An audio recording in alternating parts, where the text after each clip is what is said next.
In the glittering world of charity galas and family fortunes, Ellie Arden had everything, except someone who saw beyond her perfect facade. When her vintage convertible breaks down on Ocean Road, she never expects the gruff mechanic with oil-stained hands to be the one man immune to her wealth and status. Their forbidden connection ignites a storm of gossip, manipulation, and shocking betrayal, as her jealous ex orchestrates the perfect setup to destroy what's blooming between them.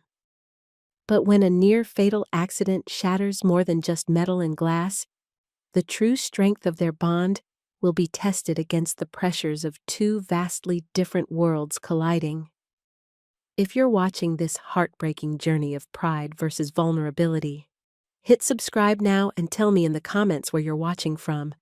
Is love worth fighting for when everyone expects you to fail?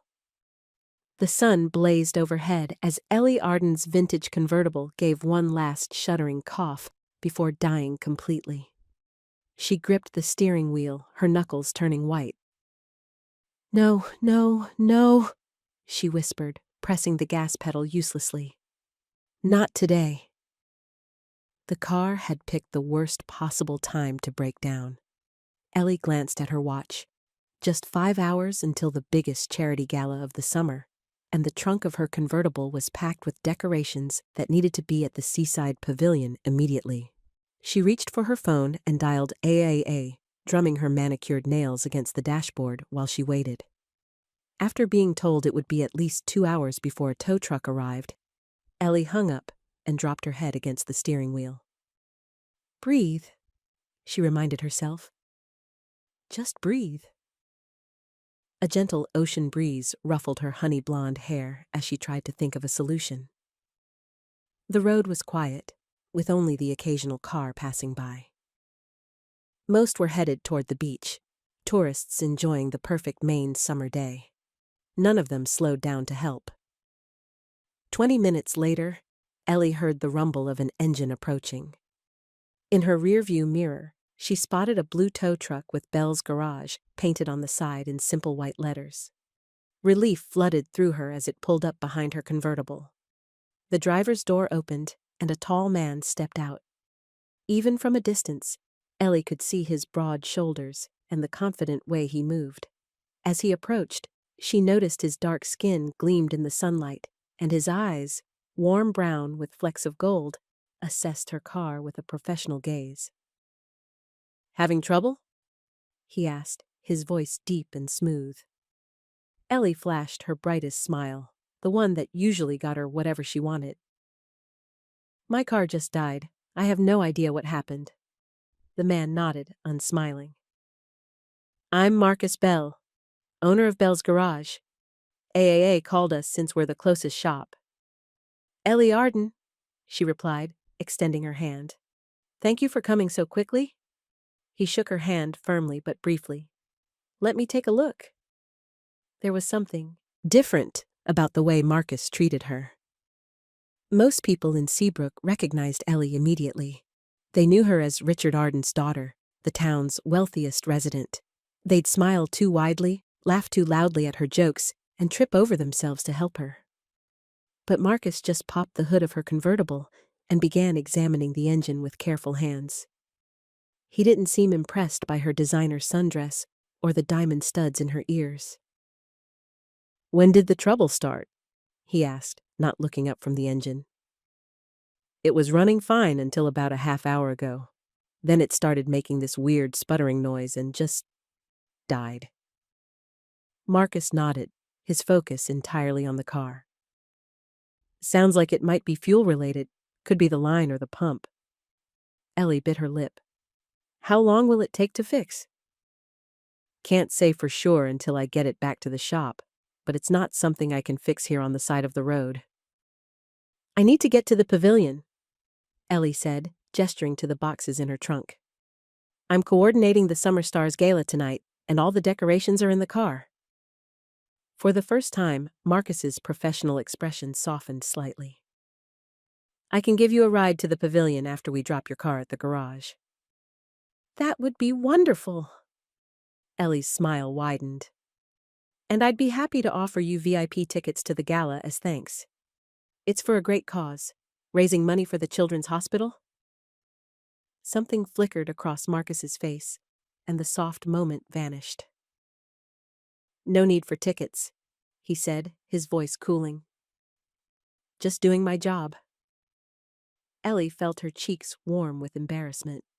She wasn't used to having her offers rejected, especially when they were genuinely meant as thanks. Marcus hooked her convertible to the tow truck with efficient movements. His hands were strong but gentle with her car, which Ellie appreciated. The vintage convertible had been her mother's, and it held special memories. "Careful with her, please," Ellie said as she climbed into the passenger seat of the tow truck. "The car was my mother's." Marcus glanced at her, something shifting in his expression. "I'll treat it with respect," he promised, and Ellie believed him. The inside of the tow truck was surprisingly clean, with a faint scent of pine air freshener. As they drove toward town, Ellie's phone buzzed constantly with messages from vendors and staff about the gala. "Sounds like you're busy," Marcus commented as her phone chimed for the 5th time. "The gala is tonight, and everything has to be perfect," Ellie explained, typing rapid responses.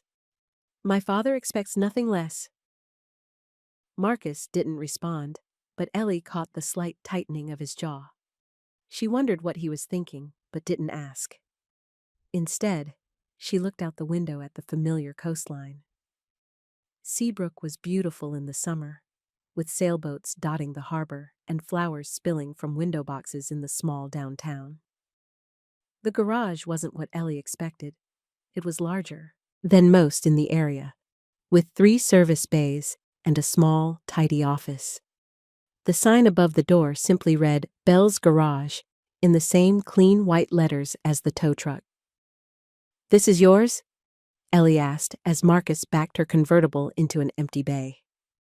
"Every square inch," he said, and for the first time Ellie heard pride in his voice. "Opened 5 years ago." Inside, 2 other mechanics worked on cars. They nodded at Marcus but did double takes when they spotted Ellie. She was used to that reaction and ignored it. Marcus led her to a small waiting area with a coffee maker and magazines. "I'll take a look at your car now, figure out what we're dealing with." "How long will it take?" Ellie asked, glancing at her watch again. "To diagnose? Not long. To fix? Depends on what's wrong and if I have the parts." Ellie bit her lip. "I was planning to drive my convertible to the gala tonight." "Not happening," Marcus said firmly. "Even best case scenario, I'd want to do some thorough testing before you take it on the road again." Disappointment washed over Ellie. The vintage car was part of her image. Everyone in town recognized the sleek blue convertible with its cream leather seats. "I understand," she said, trying to hide her frustration. "Could you help me unload the decorations so I can call a rideshare?" Marcus nodded and followed her to the tow truck. Together, they transferred boxes of twinkling lights, silk flowers, and table settings to the waiting area. Their hands brushed once as they both reached for the same box, and Ellie felt an unexpected tingle run up her arm. While Ellie arranged for a rideshare, Marcus disappeared under the hood of her car. When she approached to say goodbye, he was so focused on his work that he didn't notice her at first. There was something compelling about the way he examined each part with careful attention. "Find anything?" she asked. Marcus straightened, wiping his hands on a rag. "Looks like the fuel line. There's a small leak that probably got worse as you drove. I'll need to order the part." "How soon can you get it?" "Tomorrow, hopefully, but no guarantees." Ellie nodded, trying not to show her disappointment. "I appreciate you looking at it so quickly." Marcus just nodded, already turning back to the car. "Is there anything my father's concierge could do to help find the part faster?" Ellie offered. "He has connections all over New England." Something shuddered in Marcus's expression. "We have our own suppliers," I'll handle it." The subtle dismissal stung more than Ellie expected. She was only trying to help, but somehow she'd offended him. "Right, of course," she said, stepping back. "I'll leave you to it then." Her rideshare arrived moments later. As Ellie gathered her boxes, she noticed a bakery across the street. On impulse, she asked the driver to wait and dashed over to buy a box of pastries. She left them on the counter in the waiting area with a note that read, "Thank you for your help today, Ellie." It was a small gesture, but it made her feel better about their awkward interaction. She didn't see Marcus watching her from the garage bay, his expression thoughtful. The gala preparation was frantic. Ellie spent the afternoon directing staff, arranging flowers, and solving last-minute crises. By late afternoon, she was exhausted but satisfied with how the pavilion looked. Twinkling lights hung from the rafters, transforming the simple space into something magical. "You've outdone yourself, sweetheart," her father said, appearing beside her. Richard Arden was tall and distinguished, with silver hair and the same blue eyes as Ellie. His approval still mattered to her, even at 29. "Thanks, Dad," she said, smiling up at him. "Where's your car?" he asked, glancing around the parking lot. "In the shop. It broke down on Ocean Road this morning." Richard frowned. "You should have called me. I would have sent someone." "It's fine. A local garage is fixing it." "Which one?" "Bell's garage. The owner came himself, Marcus Bell." Something flickered in Richard's eyes. "Bell, huh? I've heard he does good work." Before Ellie could respond, a familiar voice called her name. She turned to see Nathan Cross striding toward them, looking impeccable in a tailored suit. "There's my favorite event planner," Nathan said, kissing her cheek. "The place looks incredible." Ellie stepped back, uncomfortable with his familiar touch. They'd dated briefly the previous year, but she'd ended things when she realized he cared more about her family's connections than about her. "Thank you, Nathan. Excuse me, I need to check on the catering." Nathan caught her arm. "Actually, I had an idea for the gala. What if we staged a little reunion moment? It would make for great publicity for the hospital." Ellie gently pulled away. "I don't think so." "Come on, Ellie. One photo together for old times' sake?" "I said no, Nathan." Richard cleared his throat. "It might not be a bad idea, Ellie. The Cross family has been very generous to the hospital." The pressure from both men made Ellie's chest tighten. This was exactly why she'd broken up with Nathan. Everything was about appearances, connections, and what other people thought. "I need to check on the catering," she repeated firmly, walking away. In the quiet of the kitchen, Ellie took a deep breath. Her phone felt heavy in her hand as she scrolled through her contacts. On impulse, she found the business card Marcus had given her and typed a quick message. "Thank you again for your help today. The gala rehearsal is tonight at 7 if you'd like to stop by. Consider it a thank you for rescuing me on Ocean Road." She hesitated before sending it, unsure why she wanted him to come. There was something refreshing about Marcus's straightforward manner. Unlike everyone else in her social circle, he didn't seem to care about her last name or her father's bank account. Ellie sent the message, then returned to her duties. She didn't notice Nathan watching her from across the room, his expression calculating. The next morning, Ellie drove her grandmother June to Bell's garage. June had been asking about the convertible. It had belonged to her daughter, Ellie's mother, who had passed away 10 years earlier. "I want to see who's fixing Susan's car," June had insisted over breakfast. At 82, June was still sharp most days, though occasionally her memory slipped. She'd been Ellie's rock after her mother died, and Ellie treasured their close relationship. The garage was busy when they arrived.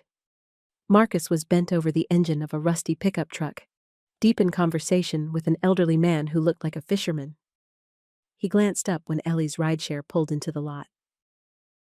Ellie, he said, nodding in greeting. His eyes shifted to June with curiosity. Marcus, this is my grandmother, June Arden. June, this is Marcus Bell, the mechanic who's fixing Mom's car. June's face lit up. Susan's car? Is it giving you trouble? That car always had a mind of its own. Marcus smiled, the first real smile Ellie had seen from him, and it transformed his face. Nice to meet you, Mrs. Arden. Your daughter had excellent taste in cars. Call me June, young man. She patted his arm. And thank you for taking care of Susan's car. It means a lot to Ellie. Marcus's eyes met Ellie's briefly. I understand. Special cars deserve special care. Do you work on many classics? June asked, her interest genuine. Whenever I get the chance. There's something honest about the older models. No computers, just straightforward mechanics. June nodded approvingly. My late husband said the same thing. He taught Susan everything she knew about cars. As June continued chatting with Marcus about engines and carburetors, Ellie watched in amazement. Her grandmother rarely took to strangers so quickly, but she and Marcus seemed to speak the same language. Would you like to see the convertible? Marcus asked June. I've identified the problem with the fuel line. I'd love to, June said eagerly. Marcus guided June through the garage, pointing out features on the convertible and explaining what needed to be fixed. He spoke to her with genuine respect, not the exaggerated patience many people used with the elderly. Ellie hung back, watching them. There was a gentleness to Marcus she hadn't noticed before, and it touched something deep inside her. I'd better get these parts ordered, Marcus said finally. I'll do my best to prioritize your car, but I can't make any promises about when it will be ready. I understand, Ellie said. We appreciate whatever you can do. As they were leaving, Ellie noticed a teenage boy snapping a photo of her with his phone. She thought nothing of it. People often recognized her around town, but Marcus's expression darkened. Something wrong? Ellie asked. Marcus shook his head. Nothing important. June linked her arm through Ellie's as they walked back to the rideshare. I like him, she said simply. He has good hands, gentle with the car, just like your grandfather would have been. Ellie smiled. I'm glad you approve, Grandma. And he's handsome too, June added with a mischievous smile. Grandma! Ellie laughed, but she couldn't deny the flutter in her stomach when Marcus had smiled at June. Later that afternoon, Ellie returned to the garage alone with sandwiches for Marcus and his crew. It was a peace offering of sorts, though she wasn't exactly sure what she was apologizing for.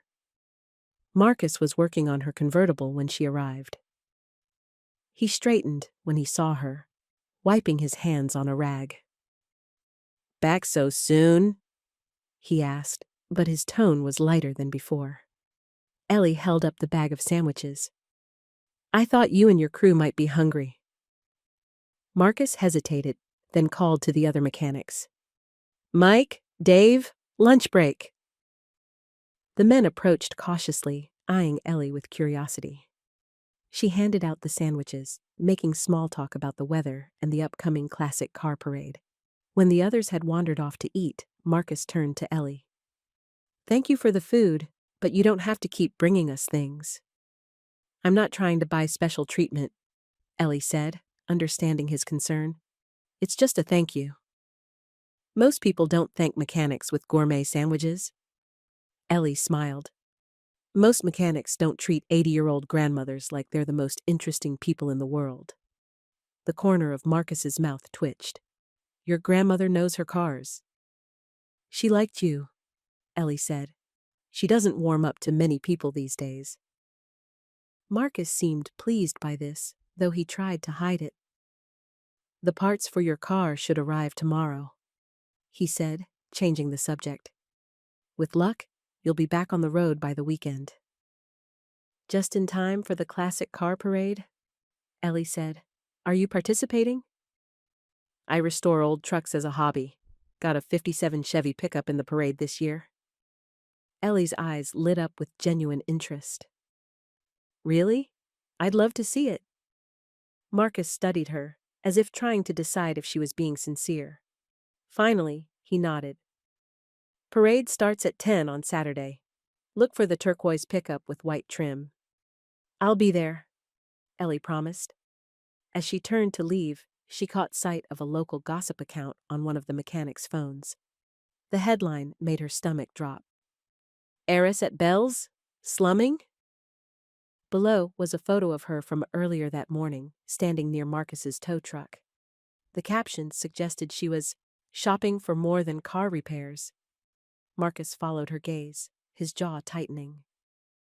"Ignore that trash. Small town, big mouths." "I'm so sorry," Ellie said, mortified. "I didn't mean to bring that kind of attention to your business." "Not your fault," Marcus said, but his easy manner had vanished. The wall between them was back, higher than before. Ellie left, feeling worse than when she'd arrived. As she climbed into her rideshare, she saw Nathan's sleek sports car drive slowly past the garage. He didn't stop, but Ellie could feel his eyes on her, calculating and cold. That evening, during the final gala rehearsal, Nathan cornered Ellie again. "I heard about your car trouble," he said smoothly. "Should have called me instead of that little garage." Ellie busied herself arranging centerpieces. "Marcus Bell is a professional. My car is in good hands." "If you say so," Nathan said with a smirk. "Though I wonder what your father would think about you spending so much time in that part of town." "I'm getting my car fixed, Nathan, that's all." "Is it?" Nathan stepped closer. "Because the pictures online tell a different story." Anger flared in Ellie's chest. "Don't believe everything you read." "I'm just looking out for you, Ellie. We have a certain image to maintain in this town." "We?" Ellie raised an eyebrow. "There is no we, Nathan. Not anymore." Nathan's smile didn't reach his eyes. "For now." As he walked away, Ellie's phone buzzed with a notification. The gossip account had posted again, this time with a photo of her delivering sandwiches to the garage. The caption read, "Third visit in 2 days. What's the real story?" Frustrated and embarrassed, Ellie called Marcus. When he answered, his voice was curt. "Bell's Garage." "Marcus, it's Ellie. I just wanted to apologize for the gossip posts. I had no idea anyone was watching me." "It's fine," he said, his voice tight. "I'm busy right now." "I understand. I just wanted to make sure you knew I had nothing to do with—" "I get it," Marcus cut her off. "Like I said, I'm busy. Have a good night, Ellie." The line went dead before she could respond. Ellie stared at her phone, hurt by his dismissal. She'd only been trying to make things right. Later that night, she sent Marcus a text. "I didn't mean trouble. I'm sorry about the gossip." His response was brief, but less cold. "It's fine. Let's keep this simple." Ellie read the message several times, trying to decode what simple meant. Just business? No friendship? No sandwiches or small talk? She looked out her cottage window toward the dark outline of the harbor. In the distance, she could see the lights of downtown Seabrook, where Bell's Garage sat quiet for the night. Her convertible was there under a single bulb, waiting to be fixed. "Simple," Ellie whispered to herself. But something told her that nothing about Marcus Bell was going to be simple at all. The morning of the classic car parade dawned clear and bright. Ellie stood on Main Street with June, watching as vintage vehicles lined up for the procession. Children clutched small American flags, and vendors sold ice cream from carts decorated with red, white, and blue streamers. "There it is," June said suddenly, pointing toward a gleaming turquoise pickup truck with white trim. Ellie's breath caught. The truck was beautiful, perfectly restored, with chrome details that sparkled in the sunlight. but it was the man behind the wheel who made her heart skip. Marcus wore a simple white t-shirt that contrasted with his dark skin, and for the first time, Ellie saw him truly relaxed, pride evident in his smile as he polished an already spotless hood. "Let's go say hello," June suggested, already moving toward the truck. Ellie hesitated. After their last interaction, she wasn't sure Marcus would welcome her, especially in such a public setting. But June was already calling his name, waving cheerfully. Marcus looked up, surprised. For a moment, Ellie thought he might pretend not to see them, but then his expression softened at the sight of June. "Morning, Mrs. Arden," he said, helping June examine the truck's details. "What do you think?" "Magnificent," June declared. "My Henry would have loved this. Did you restore it yourself?" "Every inch," Marcus confirmed. "Took 3 years of weekends." "The color is perfect," Ellie said, finding her voice. "It matches the ocean on a clear day." Marcus's eyes met hers, and something shifted between them. "That's exactly what I was going for." A small crowd had gathered around the truck, admiring Marcus's craftsmanship. Several people glanced curiously at Ellie, and she knew they were wondering why the Arden heiress was talking to the local mechanic. For once, she didn't care. "How's my convertible?" she asked. "Parts came in yesterday. I should have it running by this afternoon." Hope bloomed in Ellie's chest. "Really? That's wonderful news." Marcus nodded, some of his usual reserve returning. "Stop by the garage after the parade if you want. I'll take a closer look then." The parade marshal called for drivers to take their positions. Marcus climbed back into his truck, but not before June pressed his hand warmly. "Your truck is a treasure," she told him, "just like my daughter's convertible."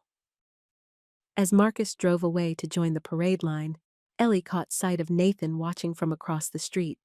He raised his coffee cup in a mock toast, his eyes cold despite his smile. Ellie turned away, refusing to let him spoil the day.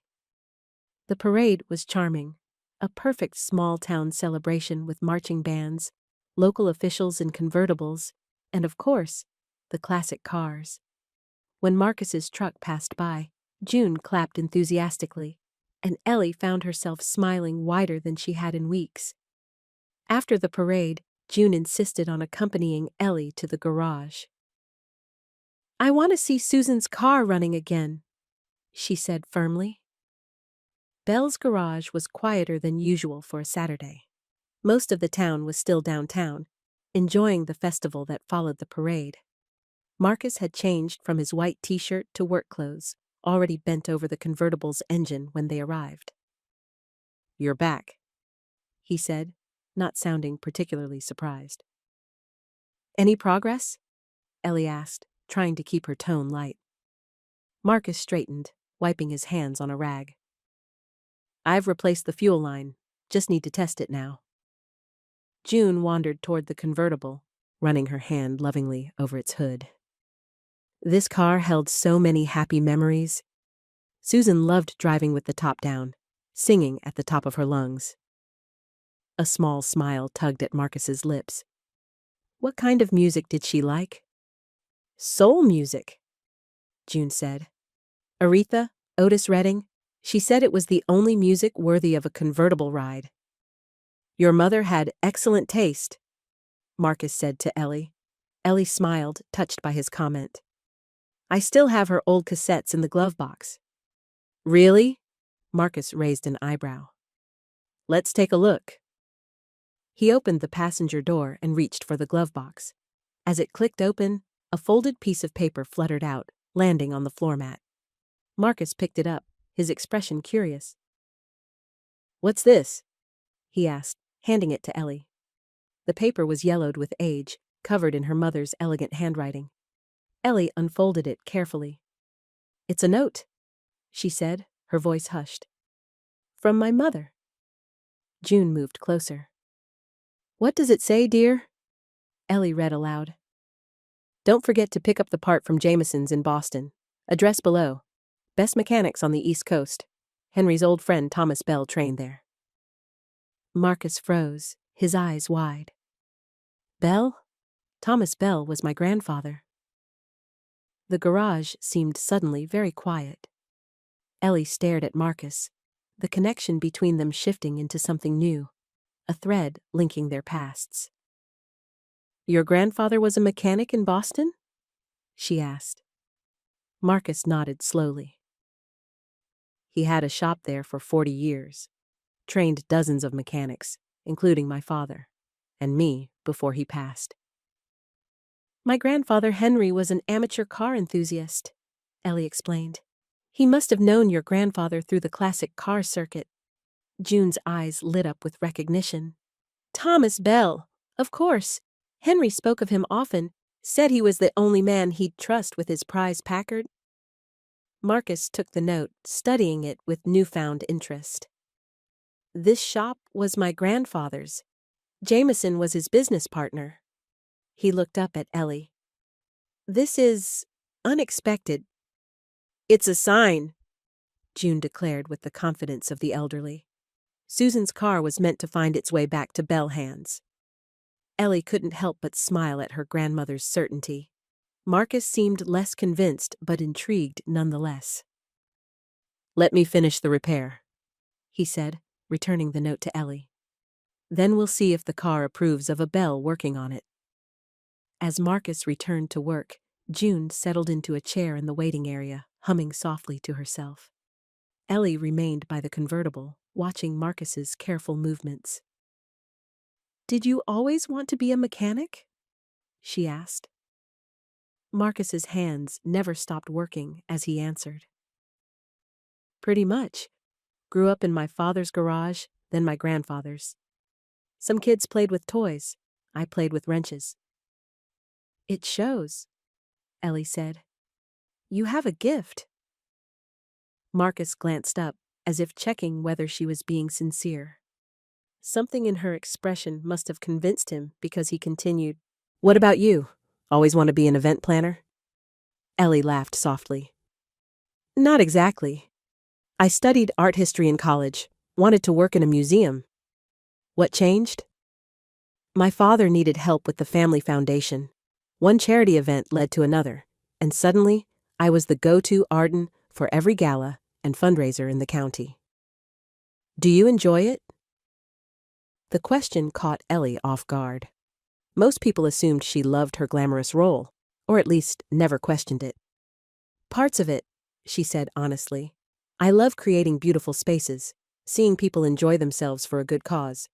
But sometimes it feels hollow, Marcus suggested. Ellie nodded, surprised by his perception. Exactly. Like I'm just creating pretty distractions. Nothing wrong with beauty, Marcus said, tightening a bolt, as long as there's substance underneath. Their eyes met, and Ellie felt exposed, as if Marcus could see through the polished surface she presented to the world. It was terrifying and thrilling all at once.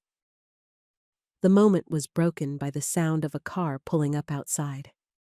A moment later, Richard Arden walked through the garage door, his expression unreadable. Dad? Ellie said, surprised. What are you doing here? I heard June wanted to see the car, Richard said, kissing his mother-in-law's cheek. Thought I'd join you.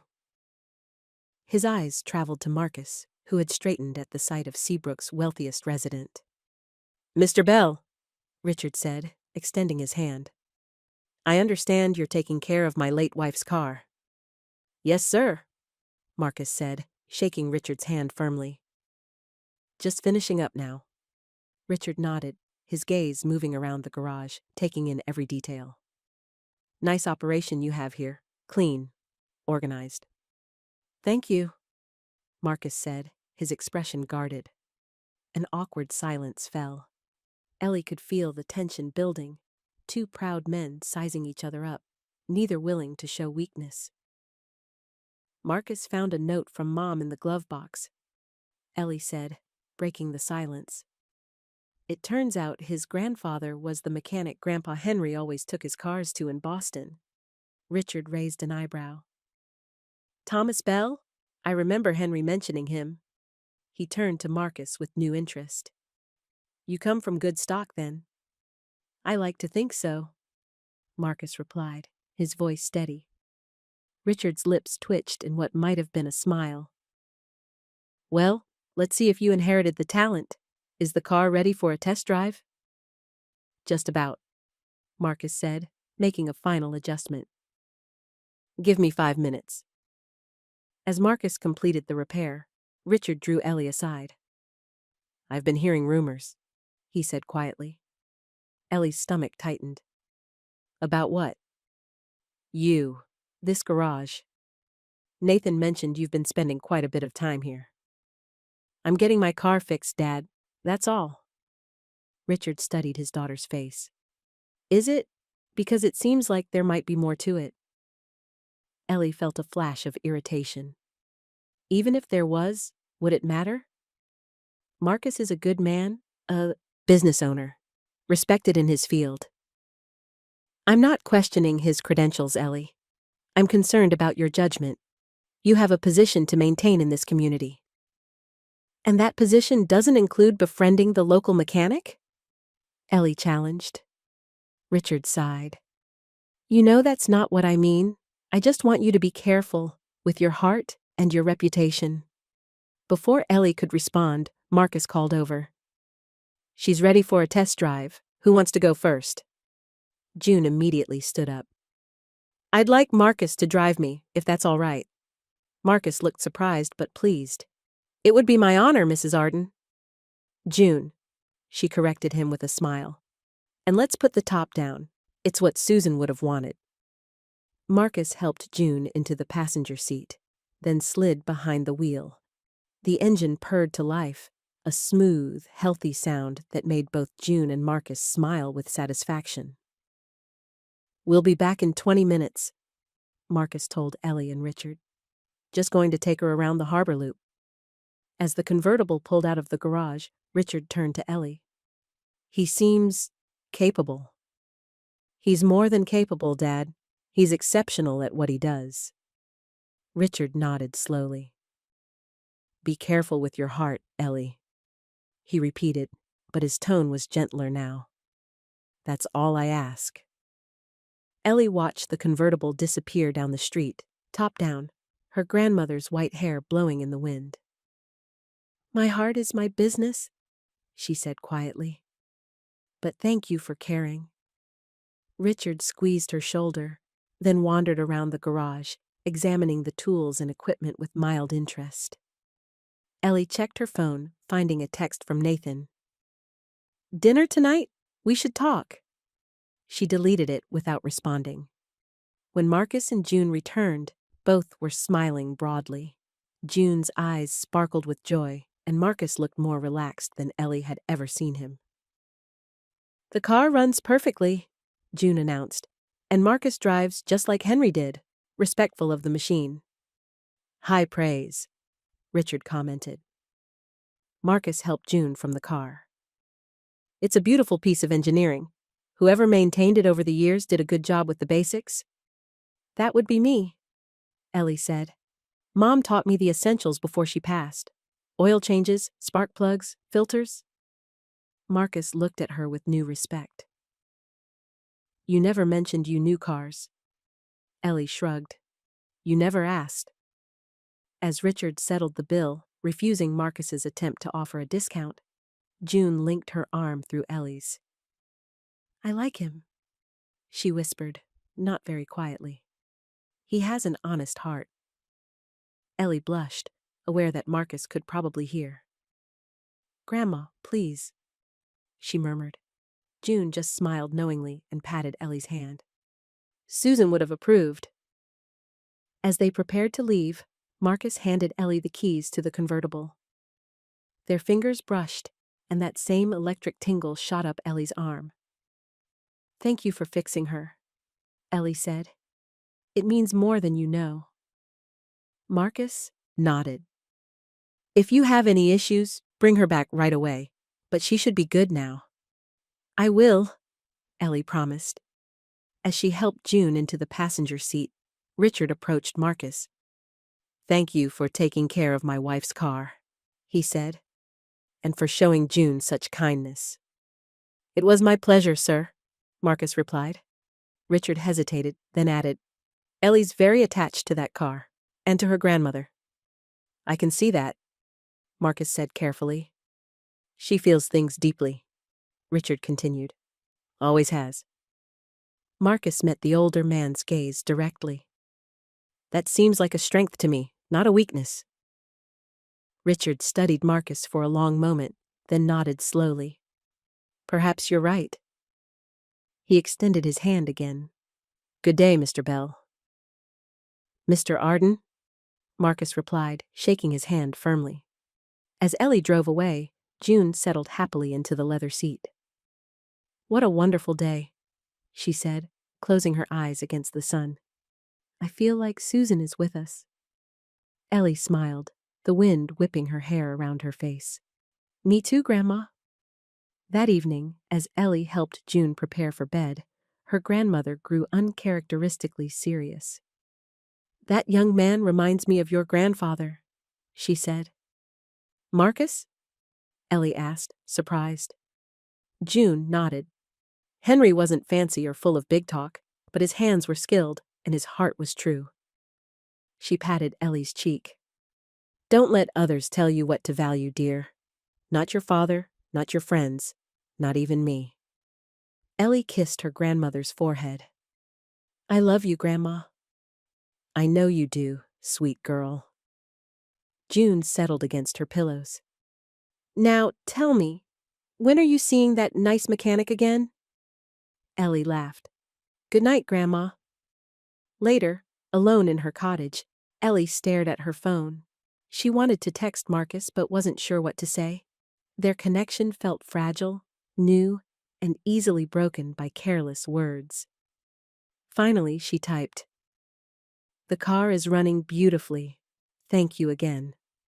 His response came faster than she expected. Glad to hear it. Your grandmother is something special. Ellie smiled at the screen. She says the same about you. 3 dots appeared, disappeared, then appeared again. Finally. Would you want to test drive the car properly tomorrow? There's a nice coastal route north of town. Low traffic on Sundays. Ellie's heart raced as she read the message twice, making sure she understood. Was Marcus asking her out, or was this still about the car? I'd like that, she replied. What time? 7 p.m.? The light is best then. Perfect. I'll pick you up at the garage. I'll be waiting. Ellie set her phone down, a warm glow spreading through her chest. She tried to tell herself it was just a drive, a mechanic making sure his repair was solid. But something in her knew it was more. The next day passed in a blur. Ellie helped June with her Sunday puzzles, then spent the afternoon organizing the week's foundation work. All the while, her mind kept drifting to the evening ahead. At 6:45, she changed clothes 3 times before settling on a simple sundress and sandals. She left her hair loose and wore minimal makeup. Somehow, it felt important to be natural with Marcus. The garage was closed when she arrived, but Marcus waited out front. He'd changed from work clothes into clean jeans and a navy button-down shirt that complemented his broad shoulders. When he saw the convertible approach, a smile broke across his face. Right on time, he said as Ellie pulled up. Always, she replied, suddenly shy. Should I drive, or do you want to? Your car, your choice. Ellie slid over to the passenger seat. You know the route better than I do. Besides, I want to enjoy the view. If Marcus caught her double meaning, he didn't show it. He settled behind the wheel with easy confidence and guided the convertible onto the coastal road. They drove in comfortable silence for a while, the engine purring smoothly and the ocean glittering beside them. The setting sun painted everything in gold, including Marcus's profile. Your repair is perfect, Ellie said finally. The car hasn't run this well in years. Marcus smiled, keeping his eyes on the road. Sometimes all we need is for someone to find what's broken and care enough to fix it right. Is that your philosophy for everything? Ellie asked. Find what's broken and fix it? Marcus considered this. Pretty much, though some things can't be fixed, just honored for what they are. Like what? Like grief, he said quietly. Or a hard truth. The conversation had taken an unexpected turn, but Ellie didn't shy away. Have you had many of those? Hard truths? Marcus was quiet for a moment. A few. Enough to know my place in the world. And what place is that? He glanced at her briefly. The guy who fixes things, not the guy who gets invited to galas or mingles with the Ardens of the world. Yet here you are, Ellie pointed out, driving a convertible with an Arden. Here I am, Marcus agreed, a small smile playing at his lips. Breaking my own rules. They reached a scenic overlook, and Marcus pulled over.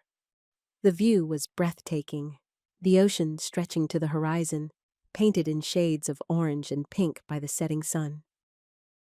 This is beautiful, Ellie said, getting out to stand by the guardrail. Marcus joined her, leaving a careful distance between them. I come here sometimes to think. It helps put things in perspective. What things? Ellie asked. Marcus took a deep breath of salt air. Life, work, the future. And what do you see in your future? Expanding the garage, maybe. Taking on a partner eventually. Keeping things... He hesitated. Simple?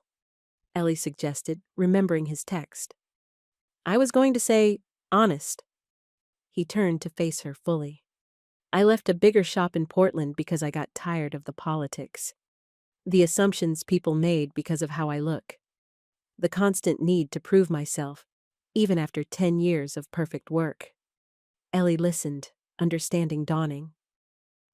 Is that why you were so reserved when we met? You thought I was just another rich customer who wouldn't trust your work? Marcus shrugged. Experience teaches hard lessons. I'm sorry, Ellie said quietly, for whatever happened to you there. Don't be. It led me here, to my own place, where I make the rules. They stood in silence for a moment, watching the sun sink lower. What about you? Marcus asked finally. What's in Ellie Arden's future? The question caught her off guard. I'm not sure, she admitted. Everyone assumes I'll just keep doing what I'm doing, running events, representing the family foundation. But what do you want? No one had asked her that in a long time. I want... Ellie paused, organizing her thoughts. I want to create something that lasts. Something with meaning, not just pretty decorations that get thrown away the next day. Marcus nodded slowly. That makes sense. Does it? Sometimes I feel like I'm the only one who sees the emptiness of it all. You're not, Marcus assured her. Some people just get comfortable with the surface and forget to look deeper. The way he looked at her made Ellie feel like he was seeing all the way through to her soul. Not judging, just observing with those steady brown eyes. We should head back before it gets dark, Marcus said eventually. Your grandmother will worry. Ellie smiled. She's probably plotting our wedding already. The joke fell flat as both of them realized the implications. Marcus cleared his throat and moved toward the car. She's got good taste in vehicles at least, he said, trying to lighten the mood. The drive back was quieter, but not uncomfortably so. The convertible handled the curves of the coastal road perfectly, and Ellie found herself relaxing into the moment. The cool evening air, the sound of the waves, and Marcus's steady presence beside her. As they approached town, Marcus asked, Do you have plans for dinner? Ellie's heart skipped. No? Why? My sister Talia is having a small cookout on the beach. Nothing fancy, just burgers, some music. Jaden, my nephew, will be there. He hesitated. You're welcome to join us, if you want. The invitation clearly wasn't planned. Marcus looked almost surprised at his own words, but he didn't take them back. I'd love to, Ellie said before she could overthink it. Are you sure it's okay? I don't want to intrude. You wouldn't be, Marcus assured her. Talia's been curious about you anyway. Better to meet you in person than believe the gossip. Ellie winced. Is it still bad? Small towns, Marcus said with a shrug. People talk when they've got nothing better to do. The beach cookout was nothing like the events Ellie usually attended. A small charcoal grill, a cooler of drinks, and a Bluetooth speaker playing soft R&B. Talia Bell was immediately recognizable. She had the same warm brown eyes as her brother, though her expression was more openly curious when she saw Ellie. So you're the famous Ellie Arden, Talia said, shaking her hand. I hear you know your way around an engine. Barely, Ellie admitted. Just the basics. That's more than most, Talia said approvingly. Marcus mentioned your mom taught you. She did, Ellie confirmed, touched that Marcus had shared that detail. Before she passed, Talia's expression softened. I'm sorry for your loss. Our mom's gone too. Cancer, 8 years ago. I'm sorry, Ellie said, recognizing the shared grief. Talia nodded toward the shore, where an 8-year-old boy was carefully constructing a driftwood fort. That's my son, Jaden. He's the light of our lives. As if hearing his name, Jaden looked up and waved. Marcus waved back, then headed over to help with the fort. The easy way he knelt in the sand, listening seriously to Jaden's architectural plans, made Ellie's heart tighten in her chest. He's great with Jaden, Talia commented, following Ellie's gaze. Been like a father to him since my ex left. Ellie looked at her in surprise. I didn't realize that I'm a single mom? Talia smiled wryly. Most people just assume Marcus and I are a package deal. He helps a lot with Jaden, especially since I work late shifts at the hospital. You're a nurse? Ellie asked. Talia nodded. Emergency department, not as glamorous as planning galas, but it pays the bills. It's much more important, Ellie said sincerely. You save lives. I just arrange flowers. Talia studied her, as if reassessing her initial impression.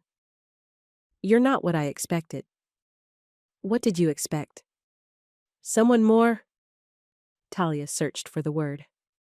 Entitled, I guess. The gossip made it sound like you were slumming it with the locals for kicks.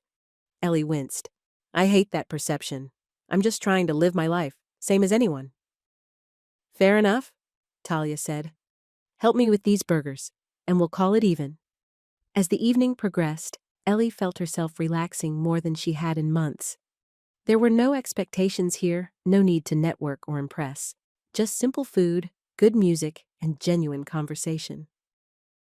Jaden took a shine to her, proudly showing her his shell collection and explaining the structural integrity of his driftwood fort. Uncle Marcus says you have a cool old car, he said as they sat on a blanket, watching the last light fade from the sky. I do, Ellie confirmed. It was my mom's? Jaden nodded solemnly. Uncle Marcus says we gotta take special care of things from people we miss. Ellie's throat tightened with unexpected emotion.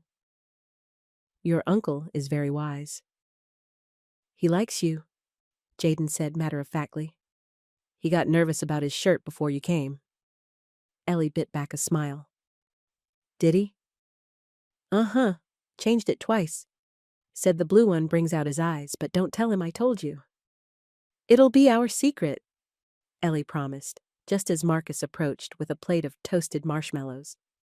What secrets are you two sharing? He asked, settling beside them on the blanket. Car stuff, Jaden said promptly, accepting a sticky marshmallow. And how Ellie's mom taught her about engines. Marcus raised an eyebrow at Ellie. Is that so? Ellie nodded, accepting the marshmallow he offered. Strictly car talk. Their fingers brushed during the exchange, and this time Marcus didn't pull away immediately. Instead, his hand lingered near hers on the blanket, a quiet invitation. As Jaden ran off to help Talia pack up the grill, Ellie gently placed her hand over Marcus's. He turned his palm up, interlacing their fingers with a naturalness that took her breath away. This is nice, she said softly, looking out at the darkening ocean. Yeah, Marcus agreed. It is. They sat in comfortable silence, holding hands and watching the first stars appear. No pretense, no performance, just two people enjoying a moment of connection. As the orange sky faded to deep blue, Marcus turned to face Ellie. The air between them felt charged with possibility. I'm glad you came tonight, he said, his voice low. Me too, Ellie replied. Thank you for inviting me. Marcus's eyes dropped to her lips, then back to her eyes, asking a silent question. Ellie answered by leaning in slightly. Their kiss was gentle, respectful, a beginning rather than a demand. When they pulled apart, Marcus's expression was tender, but guarded. This might not be simple, he warned. I'm not looking for simple, Ellie told him. I'm looking for real. The moment was interrupted by Jaden calling for Marcus to help carry the cooler. As Marcus stood, his phone chimed with a notification. He checked it, and his expression darkened instantly. What is it? Ellie asked, concerned by the sudden change. Marcus held up his phone, showing a banking app notification. Deposit received $5,000 from E. Arden. Ellie stared at the screen in confusion. I didn't make any deposit. You didn't? Marcus's voice had cooled considerably. No, why would I send you money without talking to you first? Marcus's jaw tightened. I don't know, Ellie.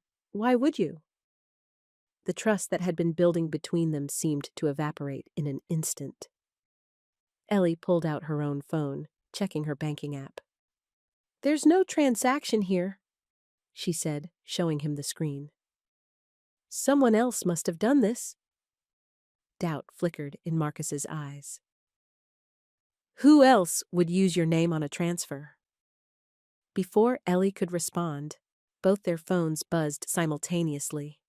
The local gossip account had posted a new photo. Ellie with Nathan at the Gala Pavilion. The angle made it look like they were embracing, though Ellie knew she had been pushing him away. The caption read, Rekindling an old flame? Arden heiress back with ex, while friendship with local mechanic raises eyebrows. Marcus's expression went from confused to hurt to closed off in the space of seconds. I think I should take you home now, he said, his voice carefully controlled. Marcus, this isn't what it looks like, Ellie said desperately. I was telling Nathan to leave me alone, not embracing him. And the money? Marcus challenged. Is that also not what it looks like? I didn't make that transfer, Ellie insisted. I would never try to buy your affection or whatever you're thinking. Marcus ran a hand over his face. I need some space to think, Ellie. This is exactly why I keep things simple. No complications, no gossip, no wealthy clients with their own agendas.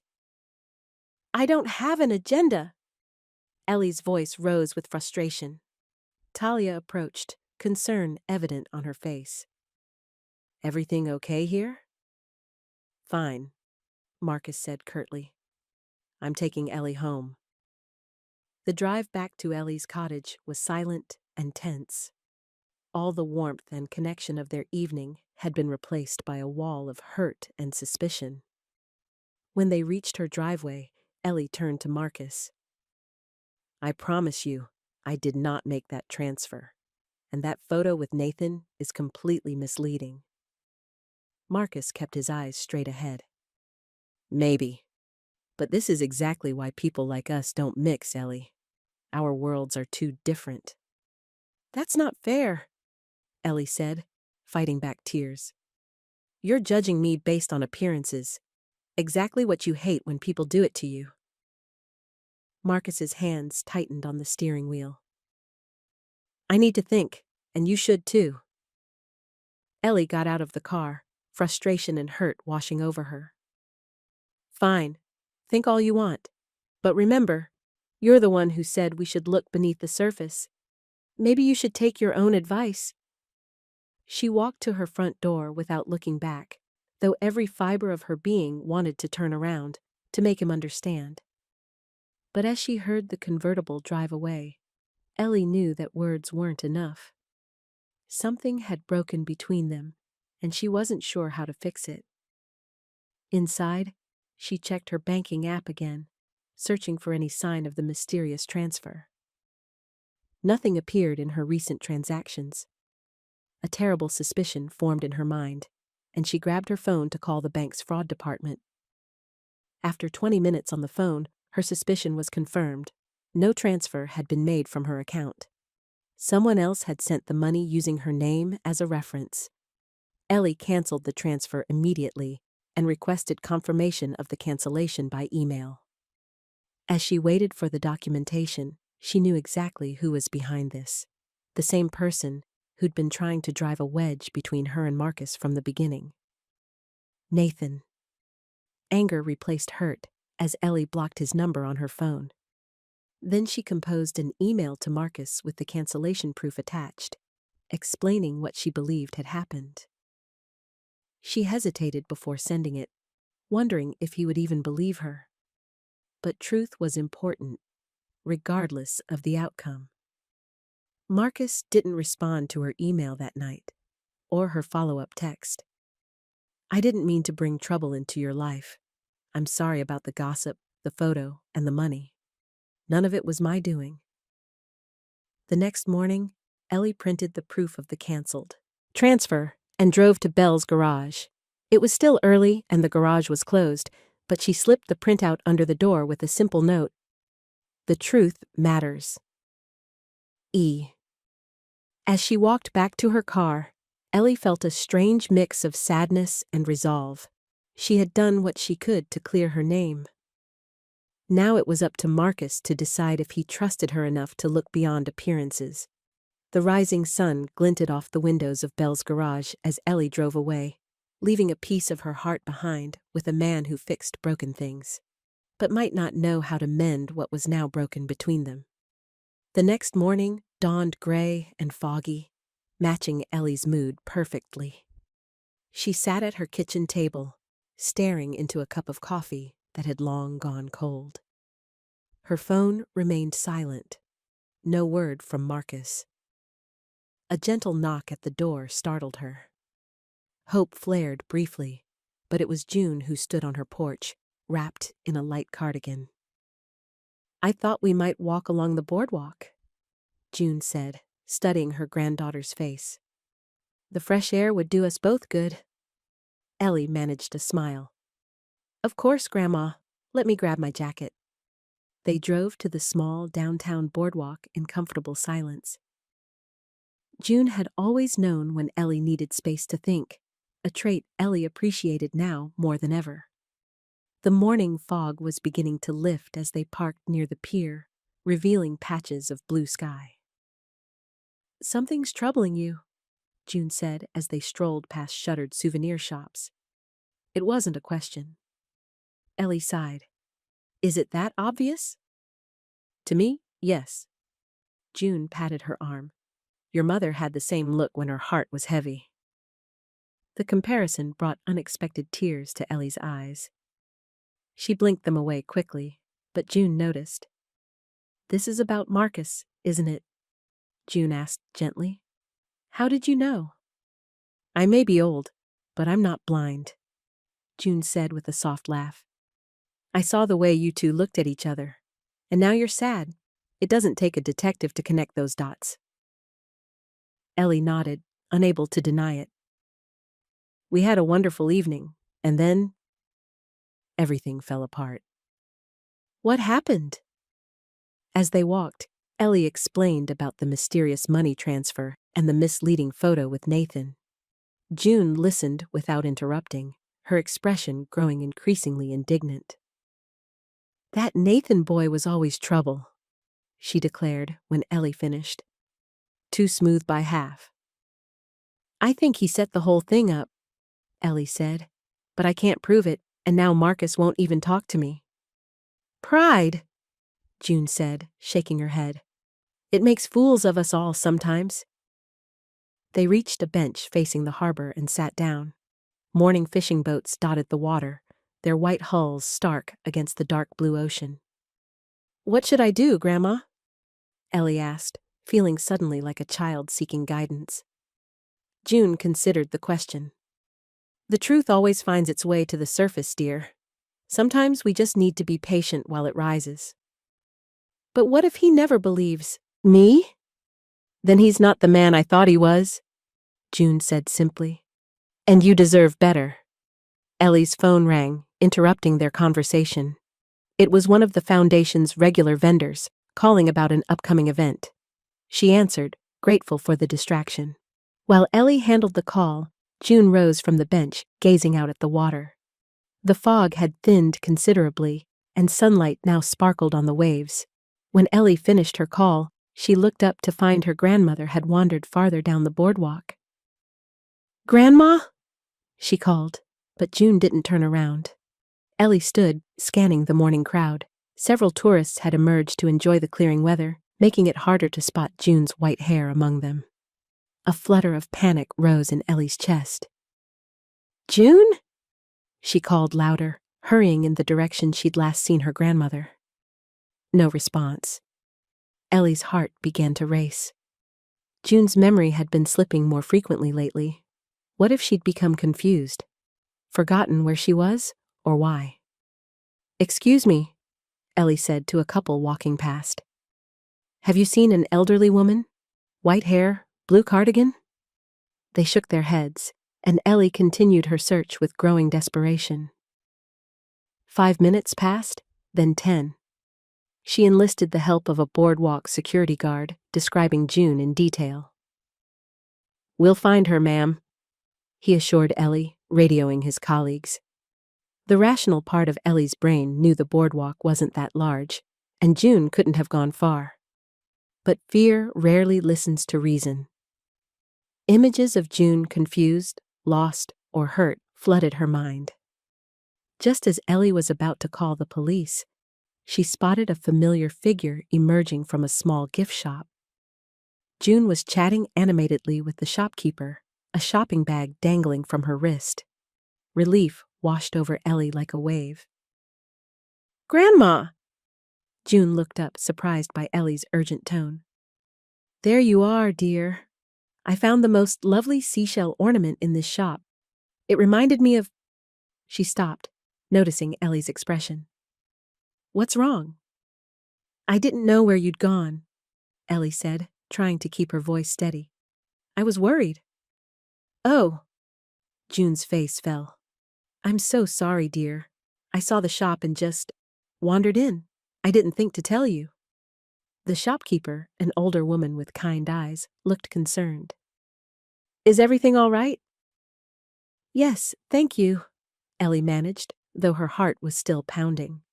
My grandmother just gave me a scare. I'm perfectly fine, June insisted, but she allowed Ellie to take her arm as they walked back toward the bench. The security guard approached, relief evident on his face. You found her then? Ellie nodded. Yes, thank you for your help. Once they were alone, June squeezed Ellie's hand. I'm sorry I worried you. I didn't mean to wander off. It's okay, Ellie said, though the fear still lingered. You're safe. That's what matters. June studied her granddaughter's face. You're shaking, dear. Ellie hadn't noticed, but June was right. The adrenaline crash left her feeling weak and unsteady. For a moment, I thought I'd lost you too. Understanding dawned in June's eyes. Like your mother. Ellie nodded, unable to speak past the lump in her throat. Susan's death had been sudden, a stroke that took her in her sleep. No warning, no chance to say goodbye. The trauma of that loss had left Ellie with a deep-seated fear of losing those she loved without warning. "I'm right here," June said, patting Ellie's cheek. Old but stubborn, not going anywhere just yet. Ellie managed a watery smile. "Promise?" "Cross my heart." June's expression grew serious. "But this little episode reminds me that we all need people who care enough to look for us when we're lost. Don't give up on finding what you've lost, Ellie. Whether it's an old woman in a gift shop or something else." The wisdom in her grandmother's words struck Ellie deeply. She'd been waiting for Marcus to make the next move, to read her email, to respond to her text. Perhaps it was time to be more direct. "You're right," Ellie said, helping June to her feet. "Let's get you home, and then I have something important to do." As they drove back to June's house, Ellie's mind cleared. She'd been passive, waiting for Marcus to believe her. Maybe what he needed was to see her fight for the truth. For them. After settling June with her favorite book and a cup of tea, Ellie drove to Belle's garage with new determination. The morning's fear had crystallized something important. Life was too short and too unpredictable to let pride stand in the way of what mattered. The garage was open when she arrived, but Marcus wasn't in sight. One of his mechanics, Mike, looked up from an oil change. "He's not here," Mike said, before Ellie could ask. "Had some personal business this morning." "Do you know when he'll be back?" Ellie asked, trying to hide her disappointment. Mike shrugged. "Said he'd be in after lunch. Want me to tell him you stopped by?" "No, thank you. I'll try again later." Ellie turned to leave, then paused. "Actually, could you tell me where his sister works? Talia?" Mike raised an eyebrow. "Seabrook General. Emergency department. Usually on day shift." "Thank you," Ellie said, an idea forming in her mind. The hospital was only a short drive away. Ellie wasn't sure what she would say to Talia, but she needed an ally. Someone who knew Marcus well enough to help him see past his hurt and suspicion. The emergency department was quiet when Ellie arrived. A nurse at the desk directed her to the staff break room, where Talia was just starting her lunch break. She looked up in surprise when Ellie appeared in the doorway. "Ellie? What are you doing here?" "I need to talk to you," Ellie said, "about Marcus." Talia's expression grew guarded. "He's pretty upset right now." "I know, but there's more to the story than what he thinks happened." Talia gestured to the chair across from her. "I'm listening." Ellie sat down, gathering her thoughts. "The money transfer wasn't from me. I've been trying to prove it, but Marcus won't answer my calls or texts." "He showed me the bank notification," Talia said skeptically. "It had your name on it." "Someone used my name as a reference, but it didn't come from my account." Ellie pulled out her phone, showing Talia the email from the bank confirming the cancellation. "Look at the timing. The transfer was initiated right when I was with your family at the beach." Talia studied the email, her expression softening slightly. "And the photo? With your ex?" "Completely misleading," Ellie said firmly. "I was pushing him away, not embracing him. Nathan's been trying to get back together since we broke up, and he's not taking the rejection well." "You think he set this up? The transfer and the photo?" Ellie nodded. "It's the only explanation that makes sense. He has the money, the motive, and he's manipulative enough to do it." Talia was quiet for a moment, considering. Why are you telling me this instead of Marcus? Because he won't listen to me right now, Ellie admitted. But he might listen to you. My brother can be stubborn, Talia said with a sigh. Once he thinks he's been played, it's hard to change his mind. I understand that, Ellie said. Better than you might think. People have been using me for my family's name and connections my whole life. But Marcus is different, or at least, I thought he was. He is, Talia said defensively. But he's also protective of his peace. He worked too hard building this life to let anyone disrupt it. I don't want to disrupt his life, Ellie insisted. I just want a chance to be part of it. Talia studied Ellie's face, as if searching for deception.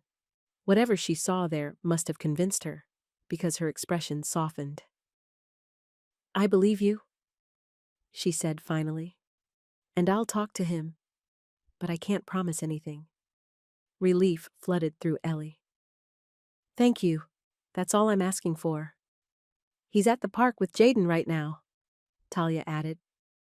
Taking him to the model boat races. That's his personal business this morning. Ellie smiled at the image of Marcus spending time with his nephew. He's good with Jaden. The best, Talia agreed. That boy worships the ground Marcus walks on. She hesitated, then added, For what it's worth, Jaden liked you too. Said you listened to him like a grown-up, not a kid. He's a great boy, Ellie said sincerely. Smart too. Talia nodded, a hint of pride in her eyes. Takes after his uncle. As Ellie stood to leave, Talia caught her arm. One more thing. If you're serious about my brother, you need to understand something. What's that? He's not a project, or a phase, or a walk on the wild side. He's a good man who deserves someone who sees him completely. I do see him, Ellie said quietly. More clearly than anyone I've ever met. Talia's expression remained serious. Then be patient. Marcus doesn't trust easily, but when he does, it's for keeps. Thank you, Ellie said, touched by Talia's protective instinct. For listening, and for caring about him so much. Talia's smile was small but genuine.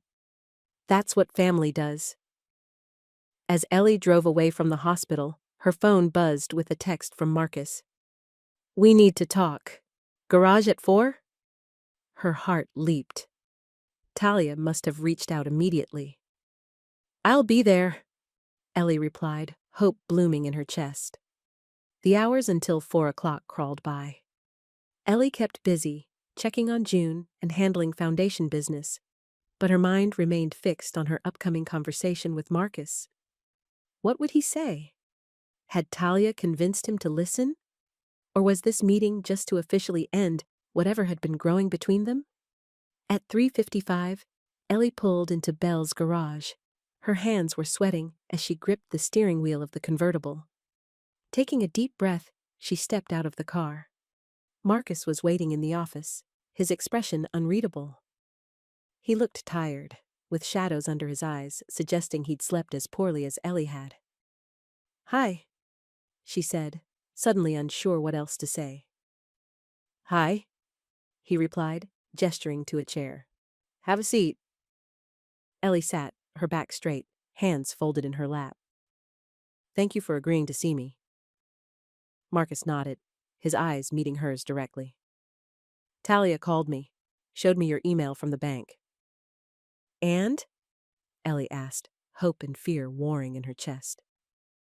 And I owe you an apology, Marcus said, his voice low but clear. I jumped to conclusions without giving you a chance to explain. Relief washed over Ellie. I would never try to buy your affection, Marcus, or anyone's. I know that now, he admitted. I let my past experiences cloud my judgment. We all have our baggage, Ellie said gently. Things that make us suspicious when we shouldn't be. Marcus nodded slowly. The timing of everything, the money, that photo, it seemed too calculated to be coincidence. It was calculated, Ellie agreed. Just not by me. Nathan? Almost certainly. He's been trying to drive a wedge between us from the beginning. Marcus's jaw tightened. Why? What does he gain? Ellie sighed. Control, status, my father's approval. Take your pick. Your father's approval? Dad and Nathan's father go way back. They've always hoped we'd end up together. Merge the family businesses, that sort of thing. Understanding dawned in Marcus's eyes. And then you started spending time with the local mechanic instead. Exactly, Ellie confirmed. Nathan's ego couldn't handle it. He's used to getting what he wants. Marcus was quiet for a moment, processing this information. I'm sorry I didn't trust you. And I'm sorry I brought this drama into your life, Ellie replied. You were right about one thing. Our worlds are different. But maybe that's not such a bad thing, Marcus said, surprising her. Maybe we both need to see life from a different angle sometimes. Hope flickered in Ellie's chest. Does that mean you're willing to give us, another chance? Before Marcus could answer, the office door opened and Richard Arden strode in. Ellie felt her stomach drop at the sight of her father's stern expression. Dad, what are you doing here? Richard's eyes moved between Ellie and Marcus. I might ask you the same question. Mr. Arden, Marcus said, standing to shake his hand. What can I do for you? Richard ignored the offered hand. You can start by explaining why you're toying with my daughter's emotions. Dad! Ellie exclaimed, embarrassed and angry. Marcus isn't toying with anyone. No? Richard pulled out his phone, showing a screenshot of the gossip account's post about the money transfer. Then explain this.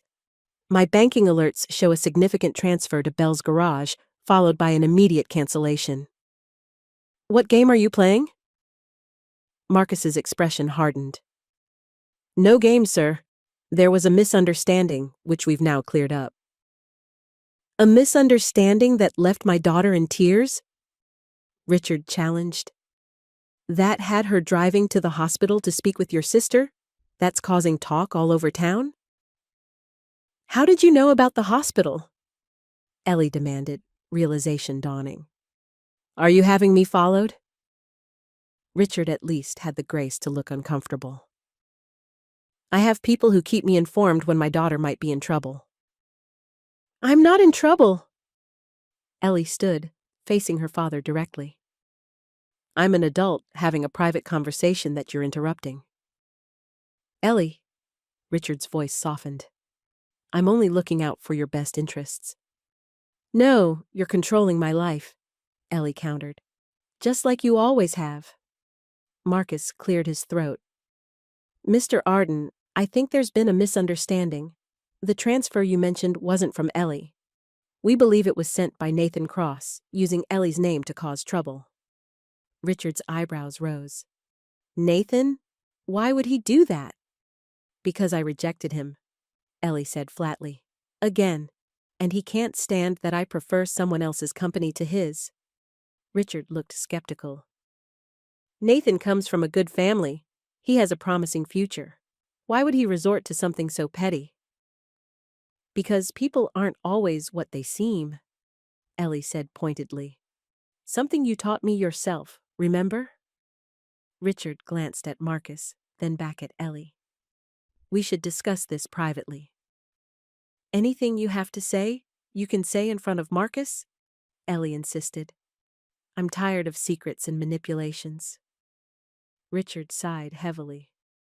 Fine. I'm concerned about your judgment, Ellie. You've been acting impulsively lately. The foundation board is noticing. Impulsively? Ellie repeated. Because I'm making my own choices instead of following the path you've laid out? Because you're risking everything we've built for a fling.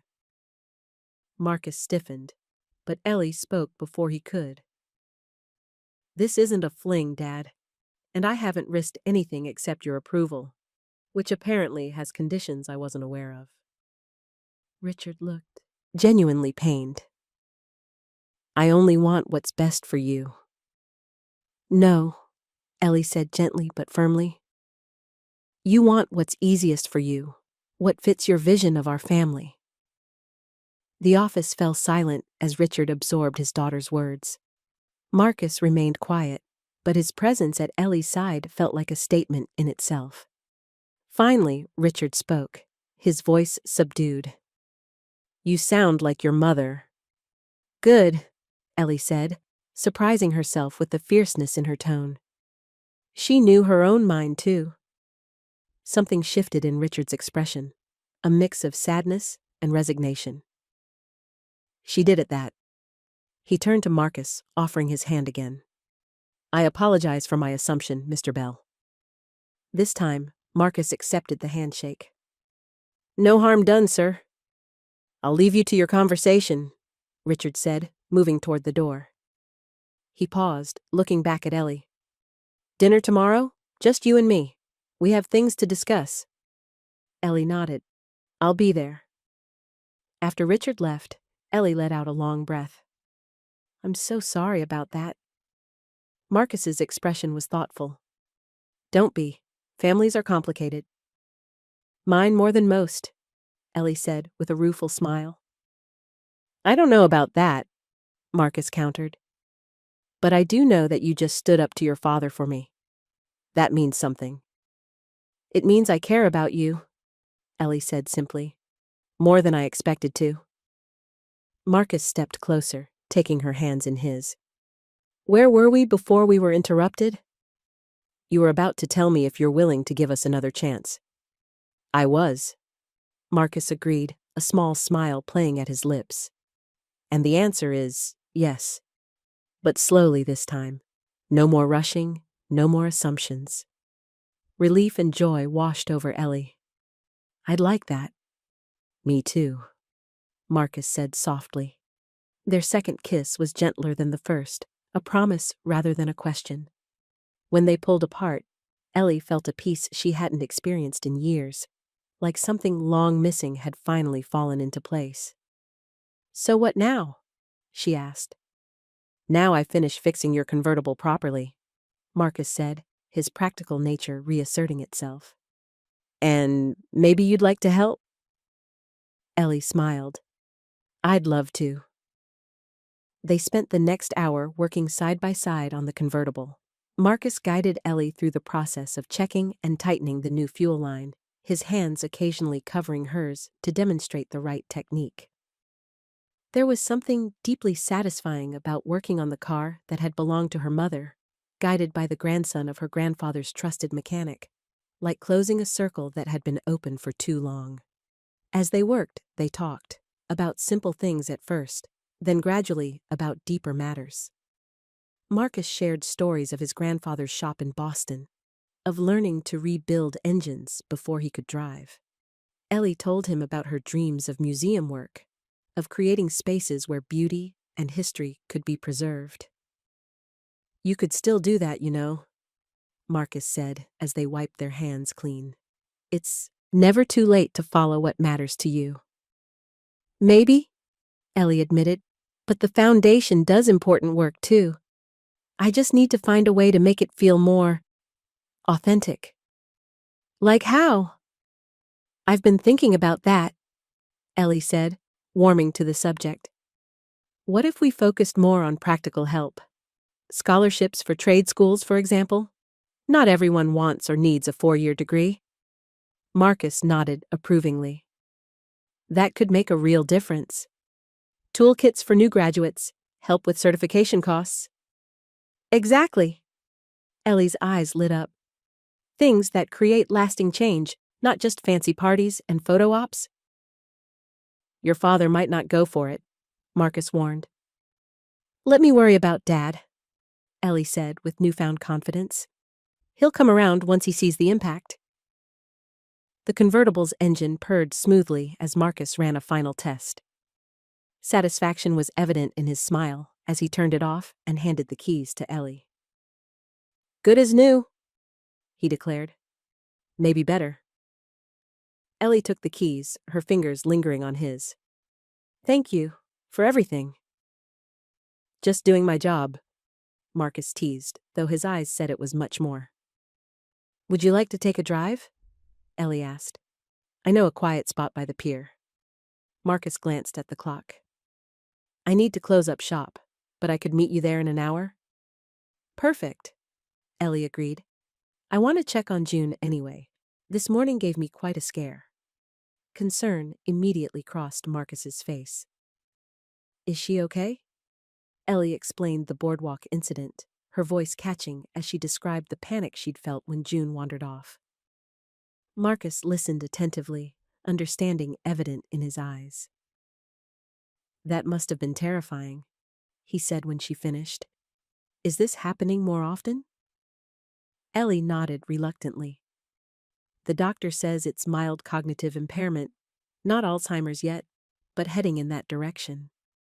Some days she's sharp as ever, but others. I'm sorry, Marcus said, squeezing her hand. June is special. She is, Ellie agreed, grateful for his understanding. And she likes you, by the way.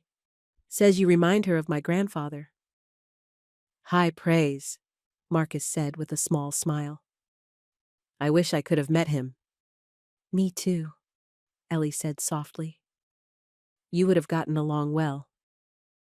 After arranging to meet at the pier, Ellie drove to June's house with a lighter heart than she'd had in days. The path forward with Marcus wasn't completely clear, but they were walking it together now, one step at a time. June was in her garden when Ellie arrived, pruning roses with careful hands. She looked up as Ellie approached, her eyes twinkling with knowing. Well? She asked simply. We talked, Ellie said, unable to keep the smile from her face. Really talked. And we're going to try again, slowly this time. June nodded approvingly. Slow is good. Gives roots time to grow strong. Ellie sat beside her grandmother on the garden bench. Dad showed up at the garage while we were talking. Oh dear. June's expression turned concerned. What did Richard do? Tried to intimidate Marcus, questioned my judgment, the usual. June sighed. That boy never did learn when to step back. Your mother was the only one who could manage him. I stood up to him, Ellie said, still surprised at her own courage. Told him I was making my own choices now. Pride shone in June's eyes. Good for you, my dear. It's about time. Ellie took her grandmother's hand, noticing how fragile it felt in hers. How are you feeling after this morning? Any dizziness or confusion? I'm fine, June insisted. Just got distracted by those pretty shells. My mind wanders sometimes, but it always finds its way home. I was so scared, Ellie admitted, when I couldn't find you. June patted her cheek. I know, dear, but you did find me. You always will. The simple faith in her grandmother's words touched Ellie deeply. I'm meeting Marcus at the pier soon. Would you like to come? We could get ice cream afterward. June shook her head. No, this is your time. Besides, my shows are coming on soon. She winked. The handsome doctor might propose to the nurse today. Ellie laughed. All right, I won't be too late. Take your time, June said knowingly. Some conversations shouldn't be rushed. Before leaving, Ellie made sure June had everything she needed, her medication, a light dinner in the refrigerator, and the phone within easy reach.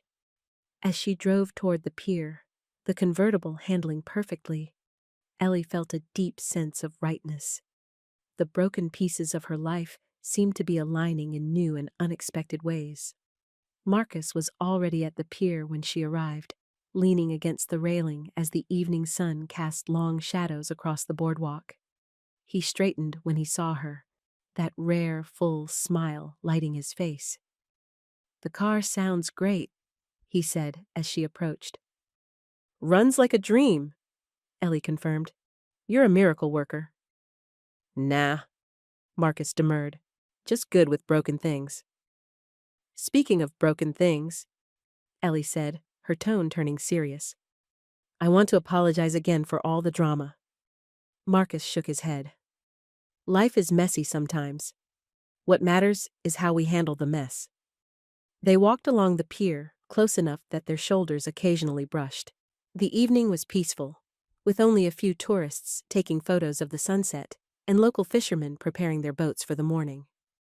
"I've been thinking," Marcus said, after a comfortable silence, "about what you said regarding the foundation, the trade school scholarships." "What about it?" Ellie asked, curious. "I'd like to help, if you're serious about it. I know plenty of young people who'd benefit from that kind of program." Ellie's heart warmed at his offer. "I'd love your input. It would give the initiative real credibility. Plus," Marcus added with a hint of mischief, "it would give us a professional reason to spend time together. Might quiet some of the gossip." "Look at you, thinking strategically," Ellie teased. "There might be a future for you in public relations." Marcus laughed, the sound rich and genuine. "I think I'll stick to engines. They're more straightforward than people." They reached the end of the pier, where a small lighthouse stood sentinel. The setting sun painted the sky in shades of pink and gold, reflecting off the water in shimmering ribbons. "It's beautiful," Ellie murmured, leaning against the railing. "Yes," Marcus agreed, though his eyes were on her rather than the sunset. "Beautiful." Ellie blushed under his gaze. "Marcus, I'm glad we're doing this," he said simply. "Whatever this is." "Me too," Ellie replied. "It feels right." As if on cue, June's glovebox note about Thomas Bell's shop fluttered from Ellie's pocket, caught by a sudden breeze. Marcus reached out and caught it before it could blow away. "Careful," he said, handing it back. "Some things are worth holding on to." Ellie took the note, then surprised them both by reaching for Marcus's hand. "Yes," she agreed softly. "They are." Their fingers intertwined naturally, neither pulling away this time. Together, they watched the sun sink below the horizon, the first stars beginning to appear in the darkening sky. No words were needed, just the quiet understanding of two people who had found something unexpected and precious in each other. As they walked back along the pier, still hand in hand, Ellie caught sight of a familiar figure approaching from the parking lot. Richard Arden, his expression unreadable in the fading light. Ellie tensed, but didn't let go of Marcus's hand. "Dad?" Richard stopped a few feet away, his eyes moving from their joined hands to their faces. "I thought I might find you here," he said. His voice was quieter than usual, almost contemplative. "Is something wrong?" Ellie asked, concern replacing her initial defensiveness. "Is it Grandma?" "June is fine," Richard assured her. "I just came from her house. We had a long talk." Marcus shifted slightly, as if preparing to give them privacy. "I should go." "No," Richard surprised them by saying. "Please stay, Mr. Bell. What I have to say concerns you both." Ellie and Marcus exchanged glances, but remained where they were, hands still linked. Richard took a deep breath. "I owe you both an apology. My behavior earlier was controlling. June reminded me, rather forcefully, that I'm not the only one who loved Susan, or who wants to honor her memory by living well." The mention of her mother made Ellie's throat tighten. "Dad." "Let me finish," Richard said gently.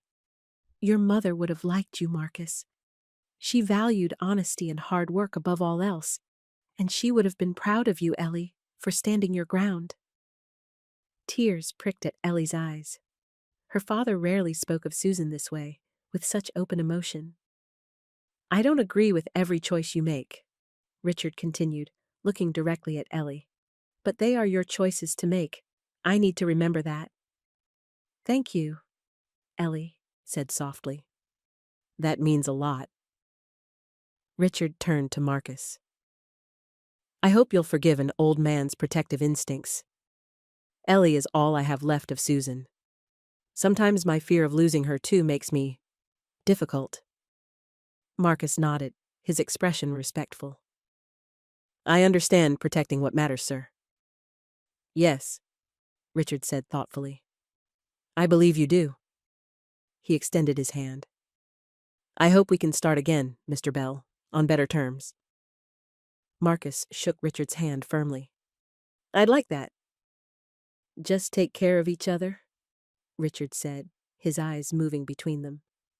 That's all that really matters in the end. As Richard walked away, Ellie felt as though something tight in her chest had finally loosened.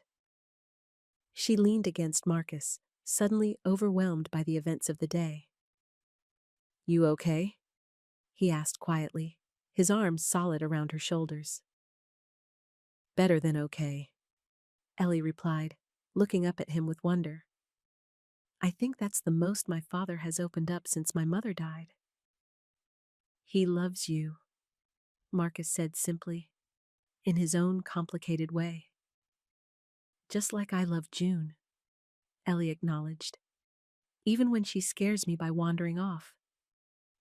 They walked back to their cars in comfortable silence, processing Richard's unexpected olive branch. When they reached the garage, Marcus made a spontaneous decision. I want to show you something, he said, leading Ellie inside. The garage was quiet and dim, lit only by a single overhead light. Marcus guided her to the far wall, where dozens of signatures and dates were written in various colors of marker. What is this? Ellie asked, studying the names. My wall of finished restorations, Marcus explained. Everyone signs when their car is completely restored, not just fixed, but brought back to its full glory. Ellie ran her fingers over the signatures, understanding the significance. And you think my convertible qualifies? I think it's earned its place, Marcus said, handing her a black marker. What do you say? With a smile, Ellie uncapped the marker and wrote Ellie Arden on the wall, adding the date beside it. After a moment's hesitation, she added, Susan's car, in parentheses. Marcus watched her, approval in his eyes. When she finished, he surprised her by taking the marker and adding his own name beside hers. We did it together, he explained. The sight of their names side by side on the wall of completions felt significant, like they were writing the beginning of a new story together. Thank you, Ellie said softly, for fixing more than just the car. Marcus's fingers brushed her cheek. Some things are worth the extra time and care. As they stood together in the quiet garage, surrounded by the tools of Marcus's trade and the evidence of restored treasures, Ellie felt a peace she hadn't known in years. The convertible that had connected them sat nearby, gleaming in the low light, no longer broken, but stronger for having been carefully mended. Outside, the first stars shone in the clear night sky, promising a bright new day to come. 3 weeks later, the convertible hummed smoothly along Ocean Road, its engine purring like a contented cat. Ellie drove with one hand on the wheel, the other resting comfortably on the seat between her and Marcus. The late summer sun warmed their faces, and a gentle breeze carried the scent of salt and pine. I can't believe how well she's running, Ellie said, patting the dashboard affectionately. You really did bring her back to life. Marcus smiled, his eyes crinkling at the corners. We did. Your mom taught you well about the basics. The casual we wasn't lost on Ellie. In the weeks since their reconciliation at the pier, they'd fallen into an easy rhythm together, working on the car, helping June with small home repairs, and slowly learning each other's habits and histories. There were still occasional awkward moments when their different backgrounds became apparent, but those instances had become opportunities for understanding rather than sources of tension. Where exactly are we headed? Ellie asked as they passed the town limits. Patient, Marcus teased. It's a surprise. Ellie raised an eyebrow, but didn't press further. She'd learned that Marcus's surprises were worth the wait. 10 minutes later, he directed her to turn onto a narrow dirt road that wound through a grove of pine trees. The path opened to reveal a small clearing overlooking the ocean, far from the tourist spots and crowded beaches. A red pickup truck was already parked there, with a familiar figure arranging a picnic blanket on the grass. "Is that Talia?" Ellie asked, surprised. Marcus nodded. "And Jaden, I hope that's okay. He's been asking when we'd all get together again." Warmth bloomed in Ellie's chest at the simple gesture. Being included in family time meant more than any grand romantic gesture could have. "It's perfect," she assured him. Jaden spotted them as they parked and came running, his face lit with excitement. "Ellie, Uncle Marcus, come see what we brought." He grabbed Ellie's hand, pulling her toward a large cooler beside the blanket. "Mom made her special lemonade, and I helped with the cookies." "Well, I can't wait to try them," Ellie said, allowing herself to be led across the clearing. Talia stood to greet them, giving Ellie a warm hug that would have seemed impossible just weeks before. "Glad you could join our Sunday tradition." "Sunday picnics?" Ellie asked, helping arrange containers of food on the blanket. "Every week, weather permitting," Marcus confirmed, unfolding camp chairs. "Started when Jaden was tiny." "Mom says it's how we make sure we remember what matters," Jaden added seriously, arranging cookies on a plate with careful precision. Talia ruffled her son's hair. "Smart kid." The afternoon unfolded in easy conversation and simple pleasures. They ate sandwiches and fruit, sipped Talia's mint lemonade, and took turns throwing a frisbee with Jaden. Ellie found herself relaxing completely, without the constant awareness of being watched or judged that usually accompanied her public outings in Seabrook. "I've been meaning to ask," Talia said as they sat watching Jaden and Marcus explore tide pools below the clearing. "How did the dinner with your father go, after the pier confrontation?" Ellie smiled, remembering the surprisingly pleasant evening. "Better than expected. We actually talked, really talked, for the first time in years." "About Marcus?" "About everything. Mom, the foundation, what I want for my future." Ellie shrugged. "He's trying, in his own way." "And your idea for the trade school scholarships?" "He's on board, actually. Said it made practical sense, which from my father is high praise." Talia leaned back in her chair, looking thoughtful. "Marcus told me you're looking for potential advisors for that program." "We are," Ellie confirmed. "People who understand what skills are really needed in the workforce, not just academics. I might know some people at the hospital, nursing assistants, techs. They all went through vocational training." "That would be incredible," Ellie said eagerly. "We want this to be community-driven, not just another top-down charity program." Talia nodded approvingly. "You get it. That's good." The simple validation meant more to Ellie than Talia probably realized. Being accepted by Marcus's small but tight-knit family had become increasingly important to her. Below them, Marcus had lifted Jaden onto his shoulders to reach a higher rock formation. The boys' delighted laughter carried up to where the women sat. "He's different with you around," Talia observed, following Ellie's gaze. "Lighter somehow." "I feel the same way with him," Ellie admitted. "Like I can finally breathe." "Good," Talia said firmly. "You both deserve that." When Marcus and Jaden returned from their exploration, they were carrying several perfect seashells, which Jaden presented to Ellie with solemn ceremony. "For your grandma," he explained. "Uncle Marcus said she likes shells." Touched by the thoughtful gesture, Ellie carefully wrapped the shells in a napkin. "She'll love them, Jaden. Thank you." As the afternoon waned, Talia began packing up the remains of their picnic. We should head back soon. Jaden has school tomorrow, and I have the early shift. I'll drive you, Marcus offered. Ellie, do you mind if we take your car? I can drop you at home first.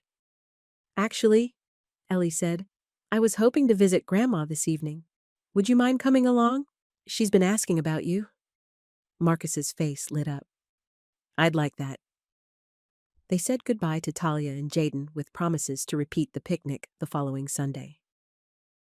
As they drove toward June's house, Ellie felt a contentment she hadn't experienced in years. Thank you for including me today, she said, eyes on the road ahead. It meant a lot. You're important to me, Marcus replied simply. And Jaden adores you. Kid's got good taste. Ellie smiled, warmth spreading through her chest at his words. The feelings mutual on both counts. June was delighted to see them, especially when Ellie presented her with Jaden's shells. The three spent a pleasant evening on the porch, with June regaling them with stories of her early days with Henry and their adventures in the same convertible that now sat in her driveway. You two remind me of us, June said as darkness fell, her eyes twinkling. Henry was practical, always thinking ahead. I was the dreamer. Somehow we balanced each other. Grandma, Ellie protested gently, though secretly pleased by the comparison. What? I'm old, not blind, June retorted. I see how you look at each other when you think no one's watching. Marcus chuckled, not denying the observation. You've got sharp eyes, June. And a sharp mind, most days. June agreed, with a hint of sadness. Though not always lately. Ellie took her grandmother's hand. You're having more good days than bad? That's what matters. After June retired for the night, Marcus helped Ellie clean up the kitchen. They worked in comfortable silence, moving around each other with an ease that spoke of growing familiarity. Your grandmother's something special, Marcus said as he dried the last dish. The way she sees people, really sees them. It's a gift, Ellie agreed. One I hope I've inherited. Marcus set down the towel and turned to face her fully. You have. It's one of the things I love. He stopped abruptly, as if catching himself. Ellie's heart skipped. One of the things you what? Marcus took a deep breath, then met her eyes directly. One of the things I love about you. The word hung in the air between them, simple but profound. They hadn't said it yet, though Ellie had felt it growing stronger with each passing day. I love that you see me, Marcus continued quietly. Not the mechanic, not the black guy from the wrong side of town, just me. Ellie stepped closer, placing her hand on his chest. I do see you, Marcus Bell, and I love what I see. Their kiss was deeper than those that had come before it, a silent promise exchanged in the quiet of June's kitchen. When they finally broke apart, Marcus rested his forehead against hers. This is real, isn't it? He whispered, a hint of wonder in his voice. The realest thing I've ever known, Ellie assured him. As they drove back to Ellie's cottage in the moonlight, a comfortable silence settled between them. Words seemed unnecessary after what they'd just shared. The convertible's engine provided a soothing backdrop to their thoughts. When they arrived, Marcus walked Ellie to her door, their hands linked naturally. Will I see you tomorrow? Ellie asked, reluctant to say goodnight. I have an early meeting with a parts supplier, Marcus said regretfully. But I'm free for lunch if you are. I'd like that, Ellie replied. The Pier Cafe at noon? Perfect. He kissed her once more, gently. Good night, Ellie. Good night, Marcus.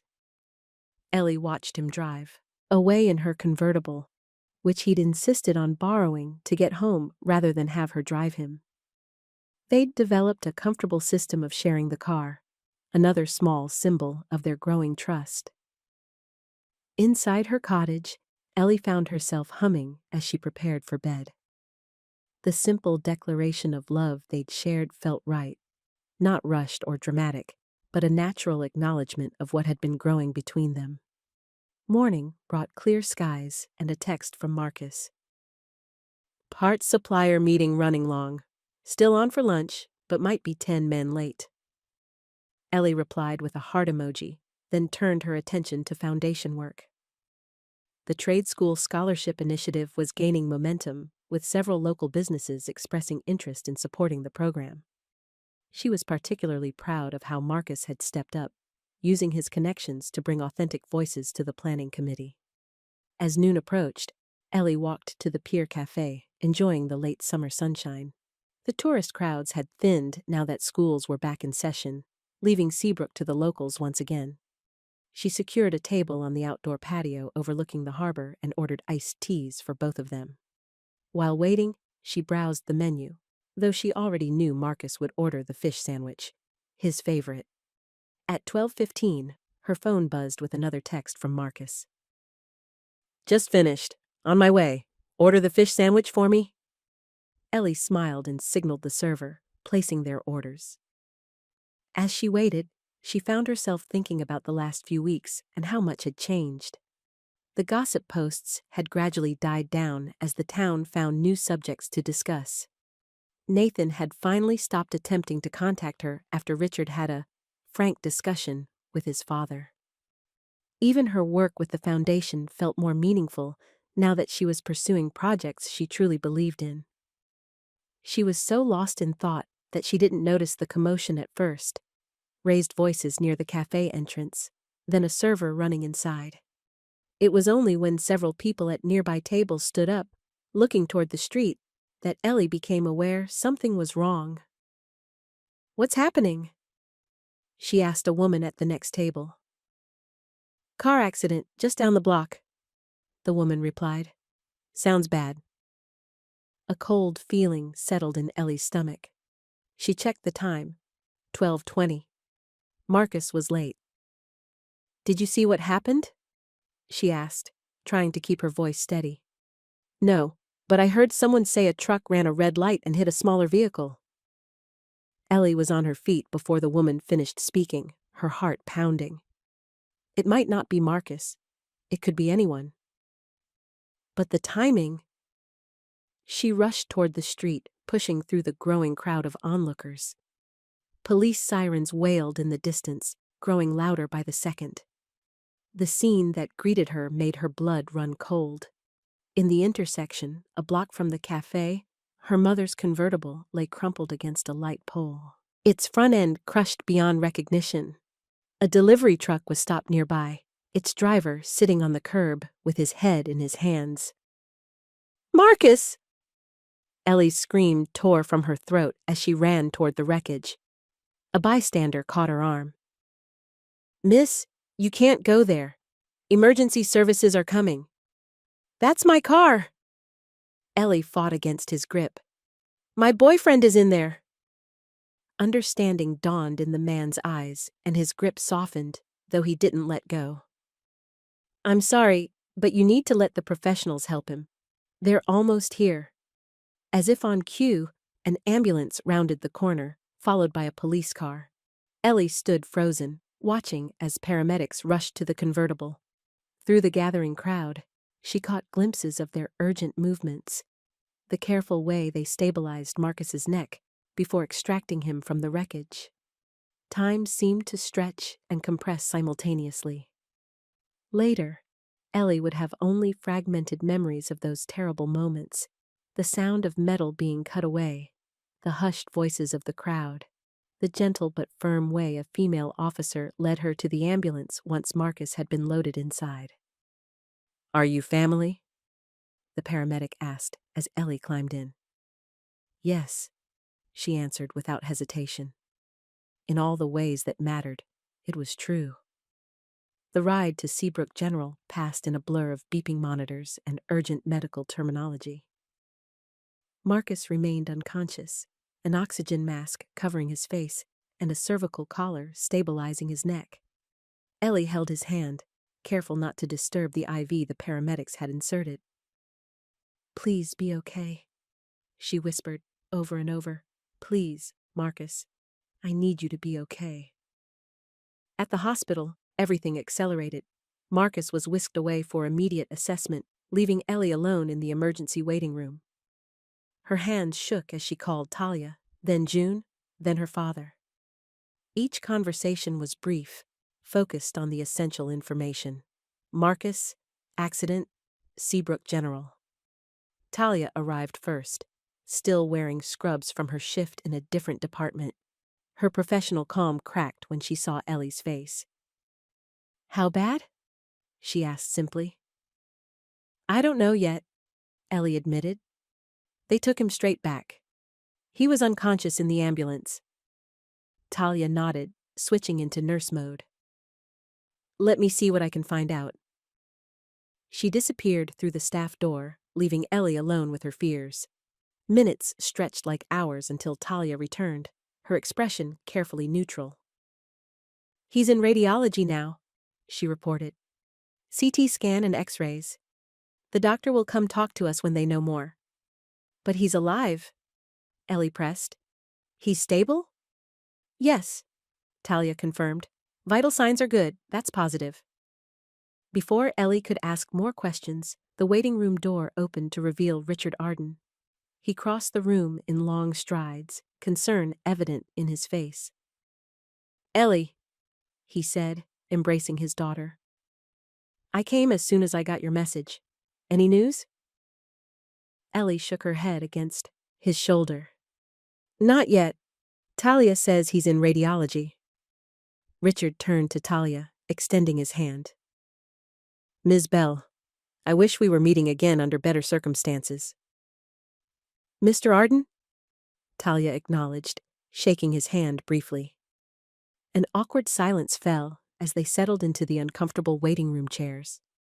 Richard, clearly wanting to help but unsure how, finally asked, "Can I get either of you anything? Coffee?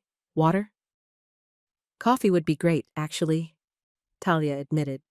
"Black, 2 sugars." "Ellie?"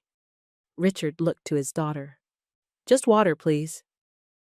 Left alone with Talia, Ellie finally voiced the fear that had been growing since she'd seen the crushed convertible. "It's my fault. He was driving my car." "Stop that," Talia said firmly. "Unless you were driving that delivery truck, this is not on you." "But if I hadn't asked him to borrow it?" "Accidents happen, Ellie. To anyone, anytime. Playing the blame game won't help Marcus." Ellie nodded, trying to accept Talia's wisdom. Still, guilt gnawed at her. Not just for the car, but for all of it.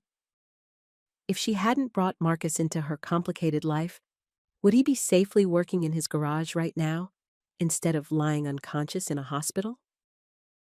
Richard returned with the requested beverages, along with a paper bag.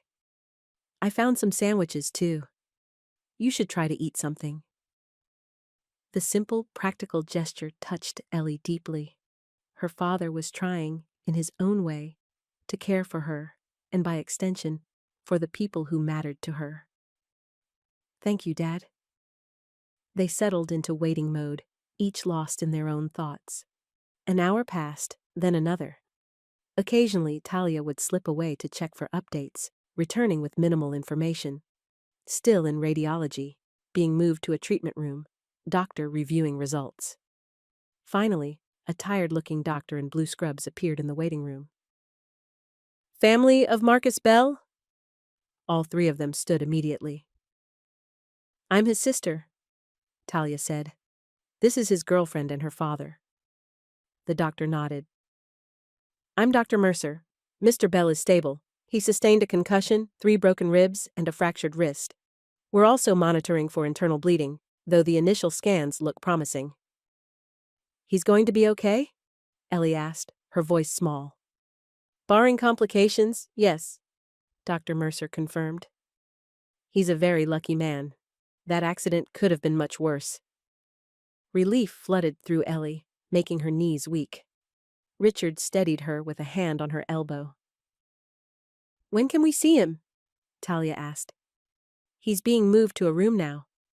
He's still groggy from the concussion, but you can visit briefly. 2 at a time, please. Talia looked at Ellie.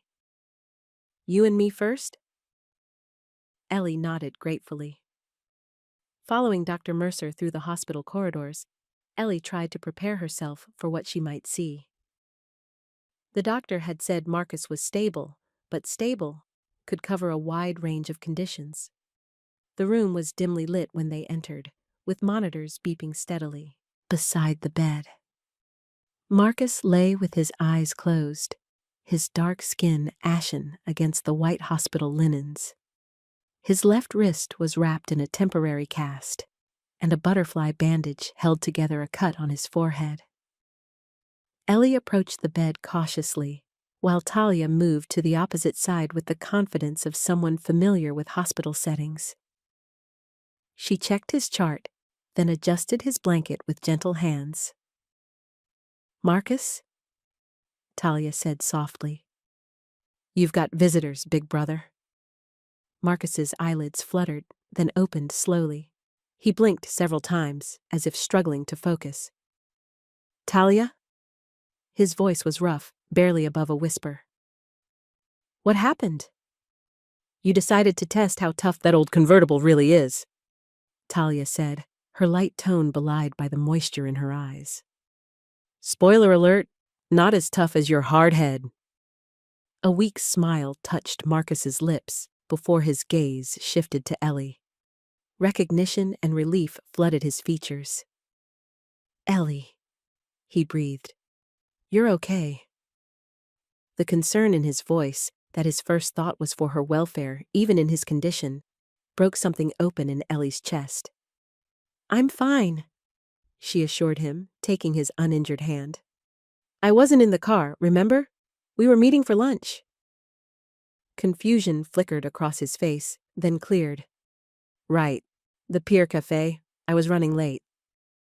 Just a little, Ellie said, forcing a smile through her tears. But I forgive you. Marcus squeezed her hand weakly. The car? Your mother's car.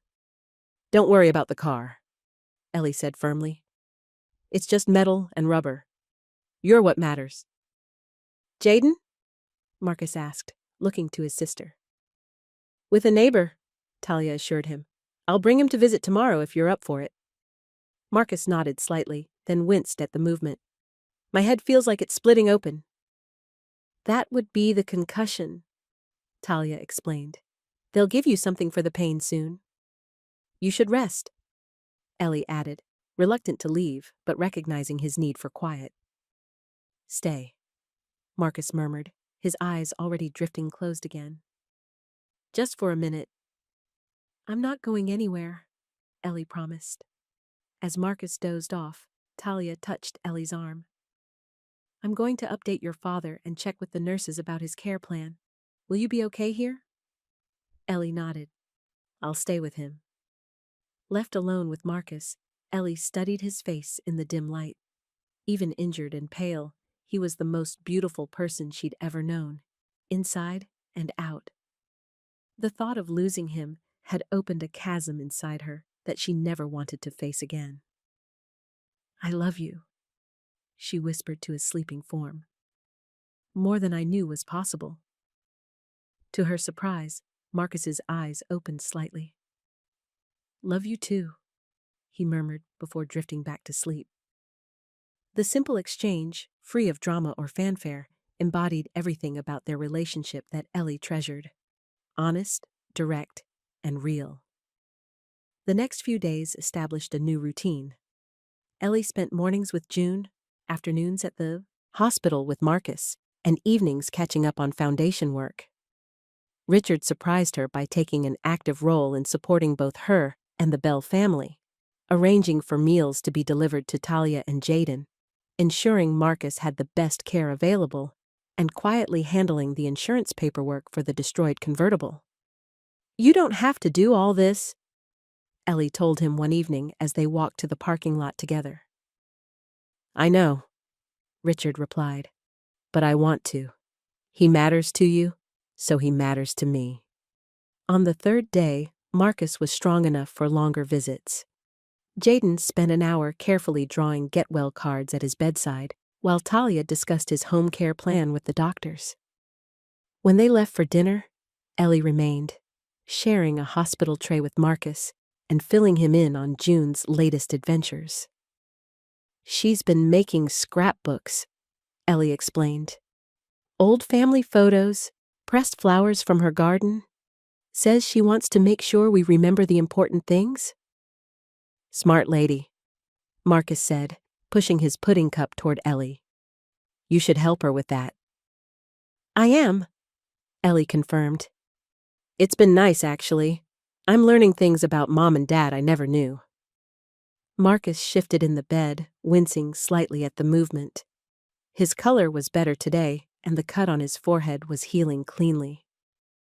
"The doctor says I can go home tomorrow," he said, "if someone's there to help out for a few days."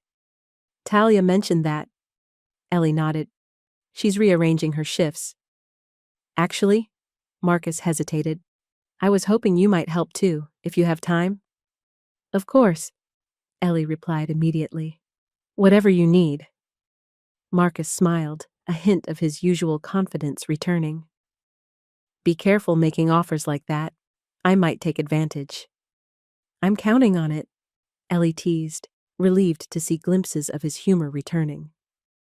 The next day, Ellie arrived at the hospital to find Marcus already dressed in fresh clothes Richard had brought from his house. He sat in a wheelchair, as required by hospital policy, though he clearly chafed at the restriction. "Ready to break out of this place?" she asked, dropping a kiss on his forehead. "More than ready," Marcus confirmed. "Though I'm not looking forward to being stuck at home for weeks." "Doctor's orders," Ellie reminded him. "No work until your ribs and wrist heal." Marcus sighed dramatically. "I'm going to drive Talia crazy." "Probably," Ellie agreed cheerfully. "But that's what family is for." The ride to Marcus and Talia's modest two-story house was quiet, with Marcus clearly exhausted by even the simple act of getting from the wheelchair to Richard's car. By the time they arrived, his face was drawn with pain. "Straight to bed for you," Ellie insisted, helping him inside. "Yes, ma'am," Marcus replied, too tired to argue. Once Marcus was settled in his bedroom, a simply furnished space with car magazines stacked neatly beside the bed and a framed photo of his parents on the dresser, Ellie went downstairs to find Talia preparing lunch. "He's resting," Ellie reported, "though I don't think he'll admit how much pain he's in." Talia smiled knowingly. "Stubborn runs in the family. I've got his medication schedule written out on the fridge." "I'll make sure he takes them on time," Ellie promised. "And I brought some books I thought he might like, for when he's bored." "You're good for him?" Talia said suddenly. "I wasn't sure at first, but I am now." The simple statement meant more to Ellie than any elaborate praise could have. "Thank you. That means a lot coming from you." "Don't get mushy on me," Talia warned with a grin. "I'm still the scary big sister." "Noted," Ellie laughed. The next few days fell into a gentle rhythm. Ellie would arrive early in the morning, bringing breakfast and fresh coffee. She'd help Marcus with his exercises, read to him when his headaches prevented him from focusing on text himself, and sometimes just sit quietly beside him while they both worked. Ellie on foundation proposals, Marcus sketching car designs one-handed. In the afternoons, Jaden would return from school, eager to tell Uncle M about his day. Marcus always made time for him, no matter how tired he was, listening intently to stories about playground politics and classroom triumphs. One evening, as Ellie prepared to leave, Marcus caught her hand. "Stay," he said simply. "Talia." "Already said it's fine," Marcus assured her. "She's pulling a night shift anyway." Ellie hesitated only briefly before nodding. "Let me grab my overnight bag from the car." That night, they slept side by side for the first time. Marcus propped up on pillows to ease his ribs. Ellie curled carefully beside him. Nothing more intimate than sleeping was possible given his injuries, but there was something profoundly meaningful about simply sharing that quiet space together. In the peaceful dark, Marcus spoke softly. "I've been thinking about the future." Ellie's heart quickened. "What about it?" "About what I want, what matters." He shifted slightly, finding her hand under the covers. Near-death experiences have a way of clarifying things. "And what did yours clarify?" Ellie asked, trying to keep her voice steady. "That I don't want to waste any more time being cautious. Life is too short and too uncertain." He squeezed her hand. "I want a life with you in it, Ellie. Every day." Tears pricked at Ellie's eyes. "I want that too. So much." "I don't have a ring yet," Marcus continued, a smile in his voice. "And this isn't exactly how I pictured proposing. But when I get back on my feet—" Ellie pressed a gentle finger to his lips. "When you're better, you can ask me properly, and I'll say yes." "You're sure?" The vulnerability in his voice touched her deeply. "I've never been more sure of anything," she assured him. Marcus pulled her closer, despite his injuries. "I love you, Ellie Arden." "And I love you, Marcus Bell." 2 weeks later, Marcus was strong enough to venture outside for short periods. His ribs were healing well, though his wrist would remain in a cast for several more weeks. On a perfect autumn day, they drove to the pier in Talia's car, the first real outing since the accident. The pier was quiet in the mid-morning lull, with only a few locals fishing off the end. Ellie and Marcus walked slowly, mindful of his still healing body. "I miss this," Marcus said, breathing in the salt air deeply. "Being outside, moving around." "You've been remarkably patient," Ellie observed. "I would have gone stir-crazy by now." "I had good company to distract me," he replied with a smile. They reached the end of the pier where the small lighthouse stood. It was here, weeks earlier, that Richard had offered his blessing to their relationship. The memory brought a smile to Ellie's face. "What are you thinking about?" Marcus asked, noticing her expression. "How much has changed since summer?" she replied honestly. "All of us." Marcus nodded thoughtfully. "For the better, I think." "Definitely for the better."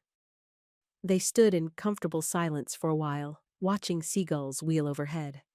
Finally, Marcus turned to face Ellie fully.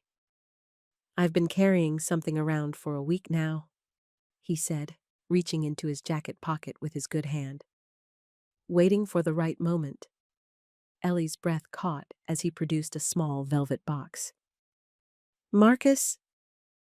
"I know I said I'd wait until I was completely healed," he continued, looking suddenly nervous. "But some things shouldn't wait. Life is too unpredictable."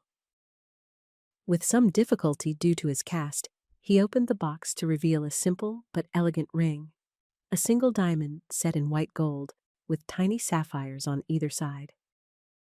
"It was my grandmother's," he explained.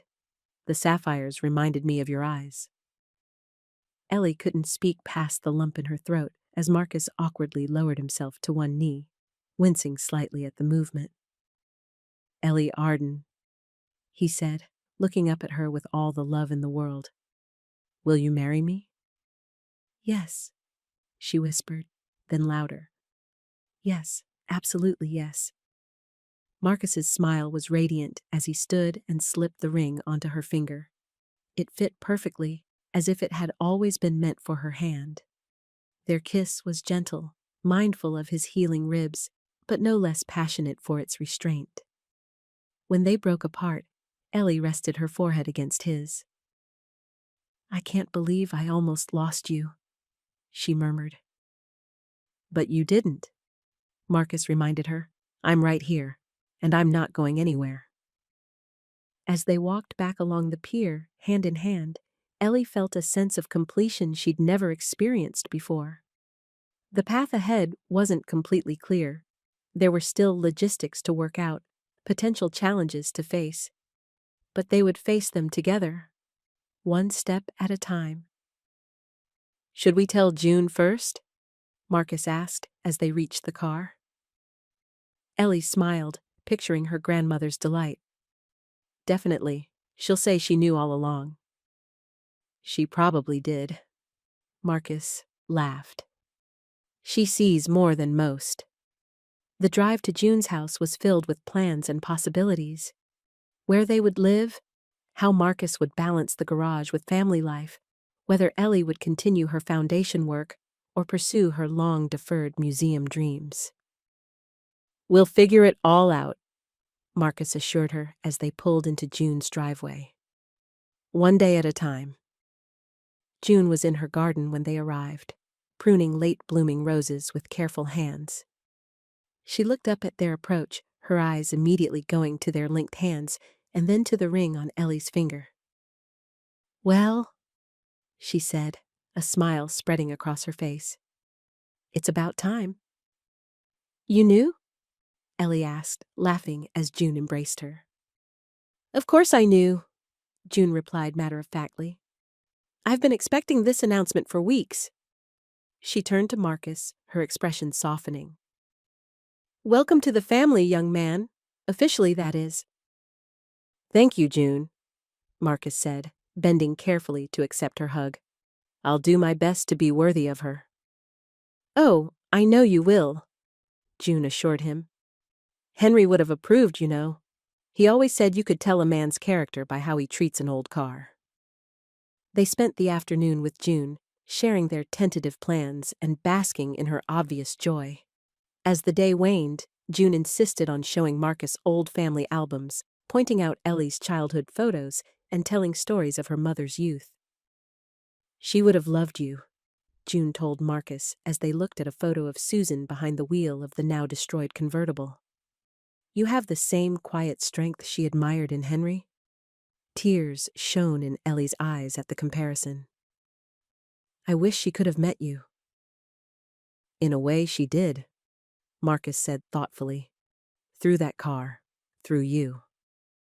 Later, as they prepared to leave, June pressed something into Ellie's hand, a small, worn key. "What's this?"